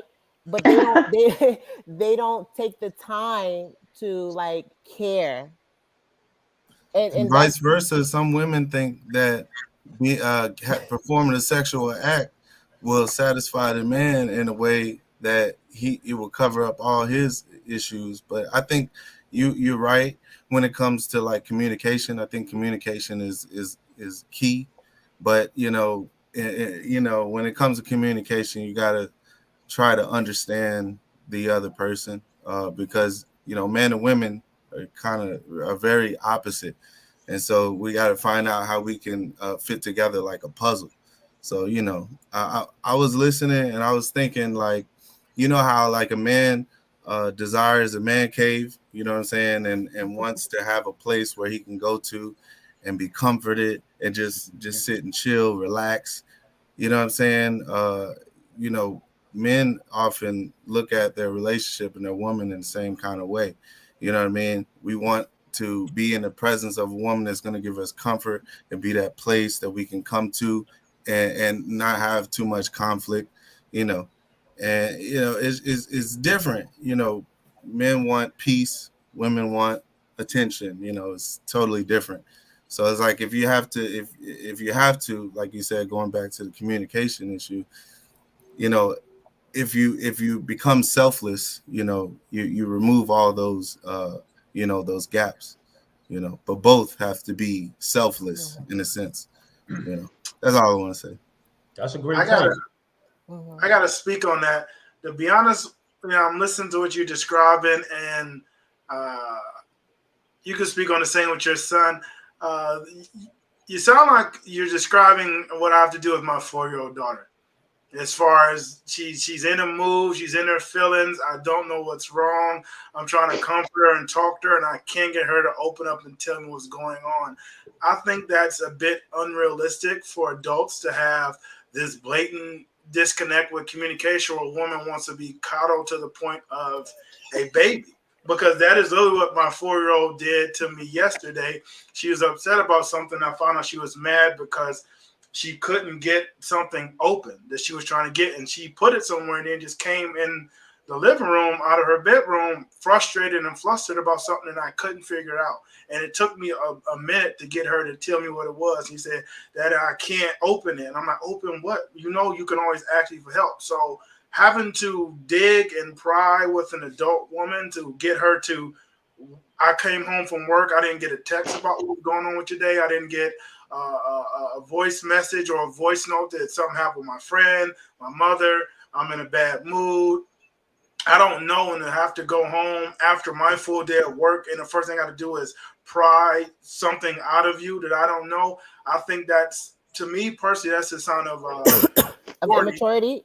Yeah, I would say that's a big sign of immaturity, you not respecting your partner, because I got to get home and decompress myself. I got to get home and cleanse the stress from work, cleanse my day. The first thing I do, I come home and I say, hey, how you doing? And I get a negative attitude, and I'm looking at my track record over the last couple of days, a week, and I'm like, what have I done? What's going on? So now you put me in an unstable mindset because I'm essentially feeling the blame for something that has nothing to do with me. That can't work in a relationship. I totally agree. And I think, women make the mistake of wanting the man to kind of figure out their emotions, and see what's like mind readers almost, you know what I'm saying? when men don't operate in that way, we see the problem and then we fix it. You know what I mean? It has to be something logical in a sense where we can say, oh, okay, I see the problem. Oh, okay, now I have a solution. But when you put a situation or a scenario where, we have to figure out something to get to the problem, you know what I'm saying? And then it creates a whole nother, issue in a sense. And we become frustrated. We might not even want to deal with this situation altogether. You know what I mean? But like you were saying, coming in with all that stuff on a, on our backs, you know what I'm saying, or whatever we're dealing with in the day, we're opening a door when we come through the house. And so, our first impression is not going to be to solve an issue, you know what I mean, of an emotional, type, you know what I mean? Well, I think, I have something to say, right? Like I think that, again, when people come into a relationship, they're coming as half people, and I think I mentioned that earlier. But I also think that, like, for myself, I think I'm taking the time, even in this point in time, like I'm taking the time to like want to learn myself and figure myself out, right? But just the same way, like some women or people take the time, like women take the time to learn themselves so they can be better for their spouses. I think it's fair to say that, if a spouse loves his, a man loves his wife, he should be able to take the time to work on himself. So for his spouse, for his wife, you understand? Because I think when two people come into a marriage, you're willing to work on yourselves to better the relationship, to get it to the next level. And what a better way to do that than to work on yourself? You Let me understand what I'm build on saying? that a little bit, caller. You said I, working on yourself, I'm learning reading more this. about Oh, yourself. so go ahead. I'm sorry. Now I was gonna say, let me add on to that real quick, right? Uh, I think what The we're car. proving right now is Yeah, that men and women speak different languages, they right? do. Yeah.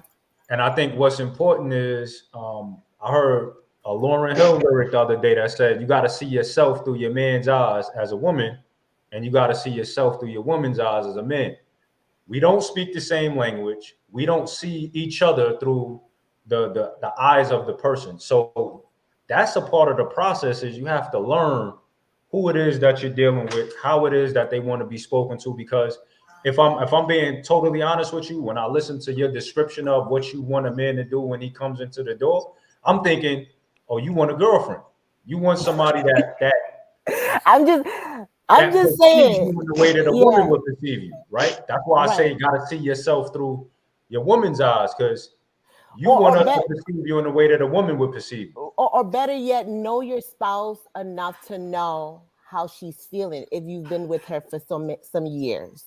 but you But can be with You somebody for like 100 years, I'm and just saying if if they're not open to express themselves right. openly, you'll never well, know. Okay, well let's go back. it takes 100 years to know somebody. You're never gonna You really fully may 100%. you may never fully know somebody, but you will know the person's habits. So sometimes, or somebody's their behaviors. So sometimes it's okay to switch your approach to how you handle situations throughout your marriage or throughout your relationship. Sure. You don't have to like. There's no one way to do things. If one way is not working for you for, let's say, 3 years, let's try another approach. You Mm. get what I'm saying? It's okay to try another approach. It's okay to say, well, okay, let me put myself to the back burner just a little bit. Hey, what's going on with you? Is everything okay? Let's talk about it. You're not ready now? Okay, we'll get back to it later. And again, I think it goes back to people, getting to know who they are. Like, for example, growing up, my mother, every time she cooks or whatever, she takes the pot um, off the stove and puts it in the refrigerator and turns the top of the pot upside down. So guess what? When Corey and I moved in together, I was doing the same thing. I don't know why she did that. Mm. I don't know why my mother did that. I just know she did it. And guess what? I grew up doing the same thing. Guess who else does it? My 15-year-old daughter. She don't even know why she does it. The point Mm. is, you know, it's important to get to know yourself. And not just for you, but for whatever relationship you want to be a part of. Like, I'm reading this book. It's called The Celestine Prophecy. And Nice. let me tell you, it's done like like wonders for me. Like, I sat here and started questioning my husband, hey, do I do this? Do I do that? And we kind of started attacking like little different things about ourselves that we know affect our relationship, even our children. Like, this book has took me to a place where I started asking my daughter, like, do I ever make you feel like this based on how I found who I found out I was off of reading this book. And my daughter had a list, I mean, like a whole journal about things that I do that bothers her.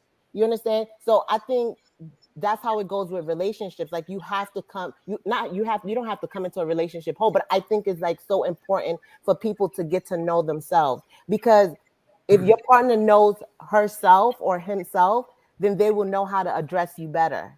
They So would maybe, know how to respect you better. Like, they'll just do things differently. so maybe, do you think that relationships are failing because people don't know themselves prior to engaging in them? Do you think that that should be a prerequisite? I mean, as humans, we're evolving every day, so it's hard to say get to know yourself before you can get with me. Like I'm still learning. Even this conversation right now, I've discovered a lot of things about myself that just popped out. I'm like, oh wow, I do that. Oh, I gotta work on that. Like when you guys said that sometimes Black women do expect Black men to be Superman all the time. I was like, yo, do you think like that? And that I was honest with myself.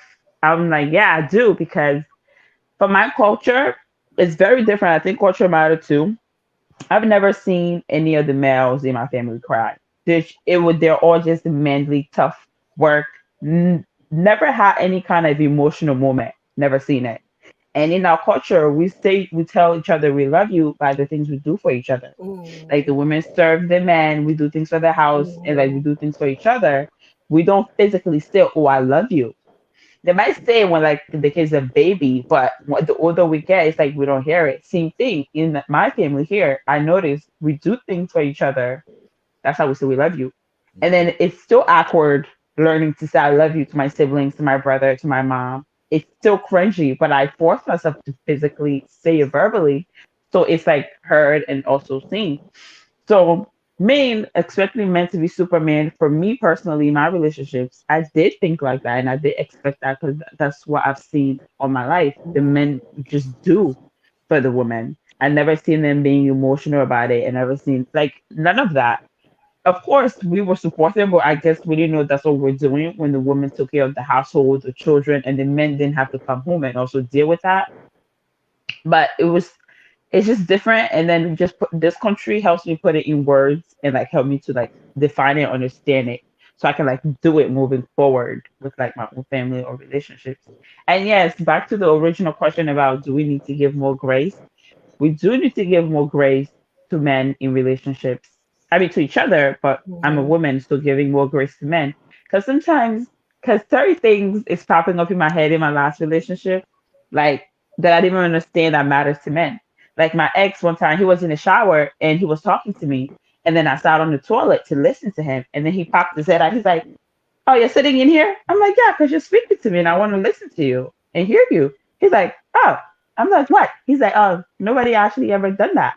Like small things he would say to me like that lets me know, like, oh, okay. Like things that I think is normal, like doing for him normally. He's like, oh, nobody's ever thought to do that for me before, or nobody's ever thought to say that to me before.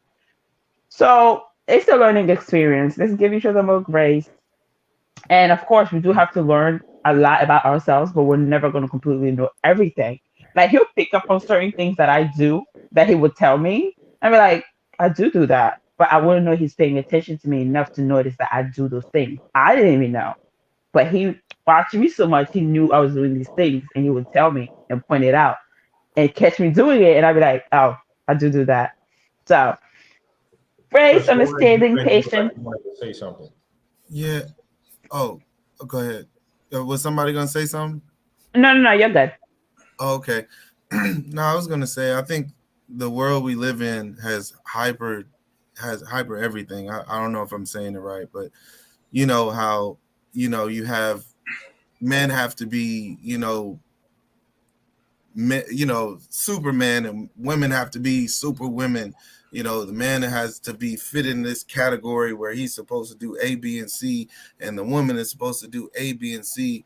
And I think what I mean by that is like the man's supposed to go out, he's supposed to provide and bring and he's not, what I'm saying, he's not obligated to do anything else. The woman is supposed to do this and stay home and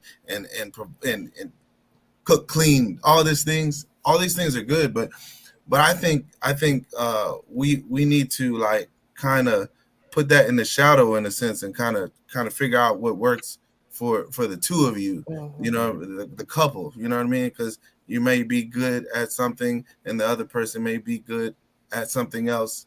You know what I'm saying? I don't know if I'm saying it right, but you know, it's just like the stipulation behind the titles, you know, of a man and a woman. I think, you know, there should be some traditional aspects of it, and then there should be some kind of change that has to do with the time that we living in, you know. And So do you? Sorry, go ahead. I just had a question. So is there ever, speaking of gender roles, do you guys men think that there's certain things that that should just be men thing to do in a relationship, or like Chris said that it should be able to like switch back and forth depending on the season of the relationship, or you guys believe like there's certain things women should be just able to do or just do in a relationship, same thing men, and then or it should just be like it should be able to be switched So and it Chris, doesn't matter. out, and then James, you go. All right, go ahead, Kurt. Yep.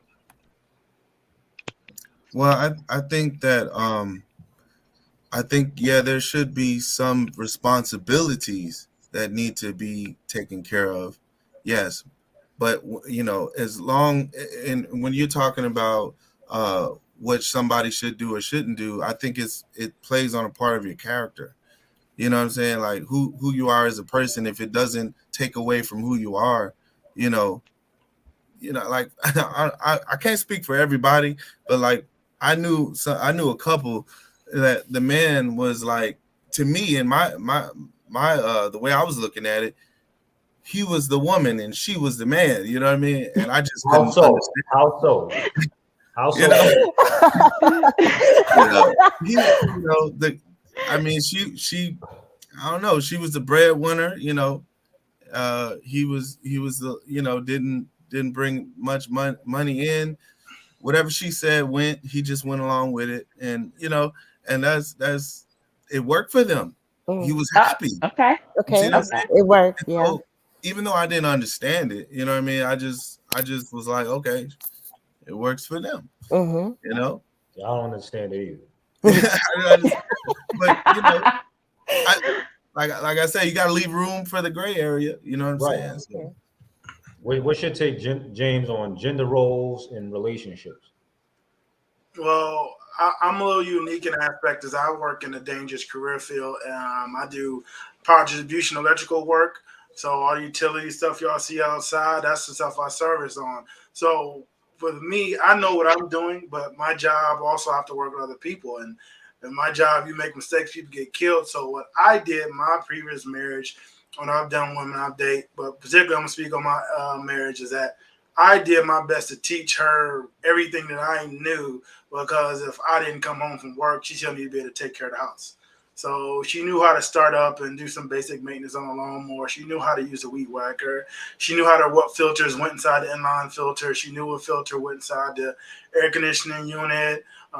She knew some basic electrical skills as well, because I knew that if my life was to fail, you know, my life was to end, I should say, at work, that she'd be able to handle herself, take care of herself. And obviously, when we ended up having a child as well, she wouldn't be fumbling the bag and having to spend a ton of money, because she got no idea how nothing worked. We even worked on the cars together a few times, knew how some tools worked, everything. I had her build all types of stuff for me. So I don't do the full-blown gender role, because I think power can shift in a relationship.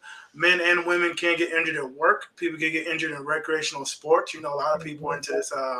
Skydiving is becoming really big with folks. The zip lining, things of that nature. People getting into snowboard and skating. So you could get injured. And if your partner has to take over and be the 120% and running a household, if you guys haven't shared each other's duties and responsibilities and tasks, you can be put in a really bad spot for a partner, because, you know, she don't know what to order for the car, go to the car shop, get maintenance done, don't know to get the service done on the house, or you got to go get the driveway resealed. There's all types of dynamics when you're a homeowner and you're married that I think you shouldn't be gender role, because there's so many things. Life can happen, injuries happen, and people do die. Traffic is still the number one cause of death in America. So if your wife went out the door, what are you gonna do about feeding the kids and cooking and their school schedules? And do you even know the name of the teachers or the daycare provider's name or the phone number? You guys got to be balanced out. And like he said, in that particular relationship, they had a set up role where it worked, and you have to be mindful. What works for your house works for your house, and you have to not let other people interfere, because that can mess up people. That caused me a few problems as well, where you let other people's opinions come into play. You let other people's thought process or negative outlook, like that's what you do. That's what y'all. She's a woman. She's not supposed to. My ex-wife was on the tractor riding through the field, mowing grass, out there. So we had an acre and a half of land. So there's nothing wrong with that. So Let me say this as far as my perspective on gender roles.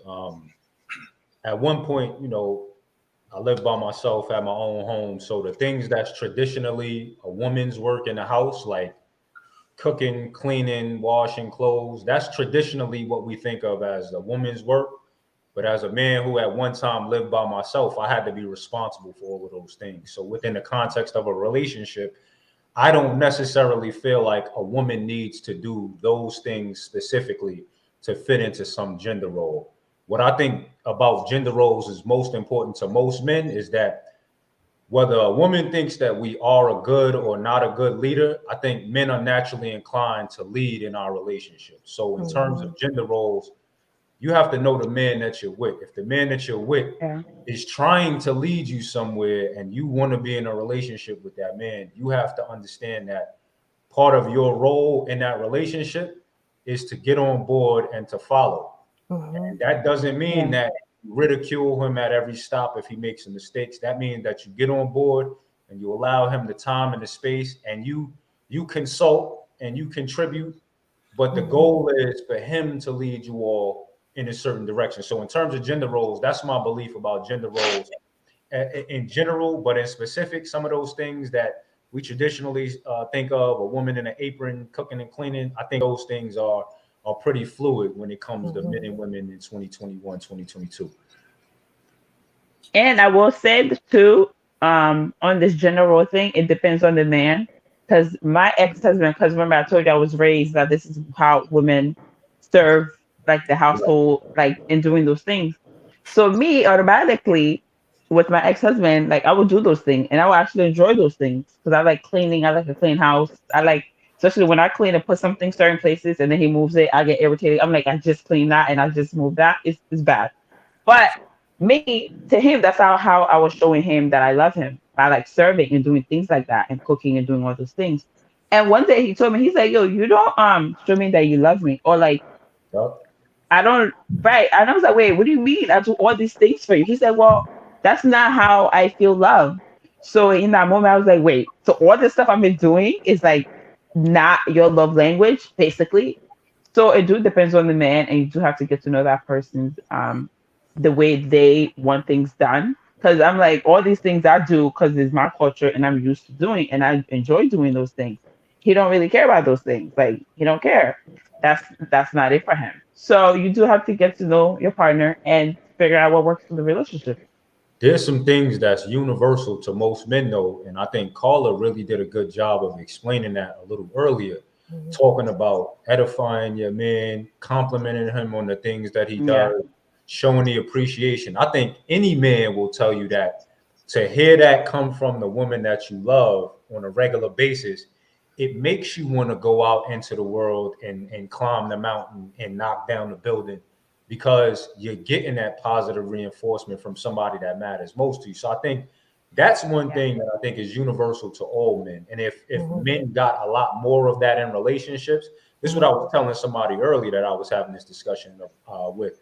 If men got a lot more of that in relationships, what you would see is that a lot of the behavior that pushes women to the point where they feel like they're fed up, a lot of that will go away. It's the fact that we're not getting that on some level. I'm not going to say it's all that, but it's the fact that we're not getting that on some level that doesn't push us to be our best version of ourselves. It allows us to settle into a lesser role because if I'm not appreciated for the shit I'm doing anyway, why do it? Yeah. Ugh, So rough. we've been going for an hour and 55 strong here, folks. We came up with, or we discovered a lot in this conversation. I think if we can all agree that we learned a lot about the other side today, right? We don't exactly understand one another, but that's the objective of Black Culture Matters, the podcast, is to have these discussions where you get to hear from a Christopher or a James or Shavar about what a man thinks, and we get to hear from a Mimi or Carla about what a woman thinks, and we can extend the grace to one another. Um, we can figure out how to work better with each other, and hopefully, we'll get some positive outcomes. I'll leave it to y'all to share any closing remarks, any recommendations. Yeah, so let's go around. James, you give any closing remarks, anything you want to wrap with? I think listen to the group. I think it's important to realize that men and women are drastically different and our communication is different. And as Mimi just mentioned, love language. That is something that a lot of people are just really discovering. What do you actually want and need to make you feel appreciated and valued in relationships? So I think in closing here, we need to really sit down with partners and have real heart-to-heart discussions about our joys and happiness in relationship, and also our frustrations and our shortcomings, because that does affect a lot of us, and that is why a lot of women leave, because they don't feel something, they don't feel appreciated, valued in this area. He's not showing enough love and affection, attention, but you have to communicate that and give that man time and opportunity to show you that you are valued and that you matter to him. And if not, then you can make a clear, conscious decision. But we need to talk. We need to talk, no matter how uncomfortable, no matter how weird, no matter how awkward it is. You have to communicate, because if the person doesn't know, you really can't hold them accountable. That's how I see it. Well said. Well said. Mimi, what do you think? How do we wrap up this discussion and walk away with something that we could all take from it? Well, like you said, men and women are very different. And even from this conversation, my eyes are like, I don't understand, but I'm going to take your word for it. And because it's so weird, sometimes we do want to treat men the way we function and think, especially on the cheating thing. I'm like, if I'm with you, I'm with you. I want you. I don't want anybody else. But for some reason, man, they can still love you and feel the same way, but like still fall into this other person's lap. So it's like, I'm like, okay, I don't get it, but let's keep this discussion going and get different um point of views and learn from each other. And let's get back to like learning and reading books. Like there's amazing books out here and different podcasts and like educational things to actually listen to learn from, instead of like all these crazy things that's in the world. Let's be Any mindful where we're getting our information from. True. any But good that's it. recommendations you would make on a good book? Well, the two you guys recommended, I want to go look for that myself. For sure. I'll put the Um, title in the chat for anybody else interested. yeah, please do. For Carla, your book too. I actually want to go look that up, and I can't think of any right now, but you can. It's everywhere. You can find them, and libraries still exist. Like libraries are still open. All right, Chris. What you got for us? Chris, what you got for us? She next us. I hate that I missed the first part because y'all was going in. Y'all was really talking about the why men do what they do, and she said that she doesn't understand. She's also coming from a point of view of a woman. She don't see how that could be possible. But I think I think that when we focus on the effect, we forget about the cause, what led up to that, how it got to that point. Not withholding the act that was wrong itself. But I think that sometimes men, we are seers, and sometimes the woman has the power to guide where our eyes go, or what we focus on.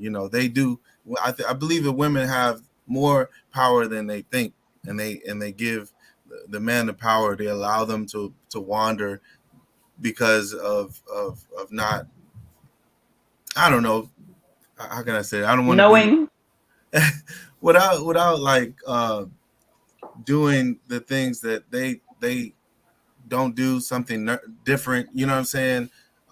It's like a man that goes into a grocery store. You know what I'm saying? He only wants to go to that grocery store. You know what I'm saying? He wants to pick out everything he needs. But if he don't have this or that, you know, he's gonna like, you know, dang, I gotta go to this other store to get this and that. You know, you know what I mean?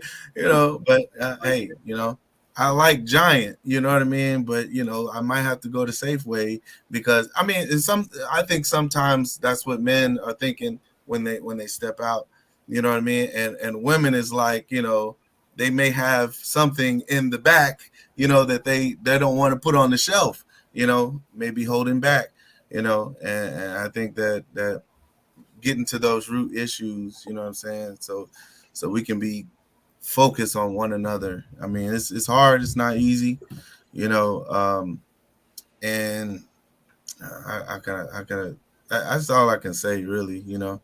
Well said. Well said. It's never, you know, continuous effort to Caller, is there make it. anything you want to leave us with? Well, this was a great conversation. You know, let's just, I guess I'd like to leave people with, you know, love your partners or whoever you're going to be with without conditions. Because if your conditions or your expectations are not met, you won't be disappointed.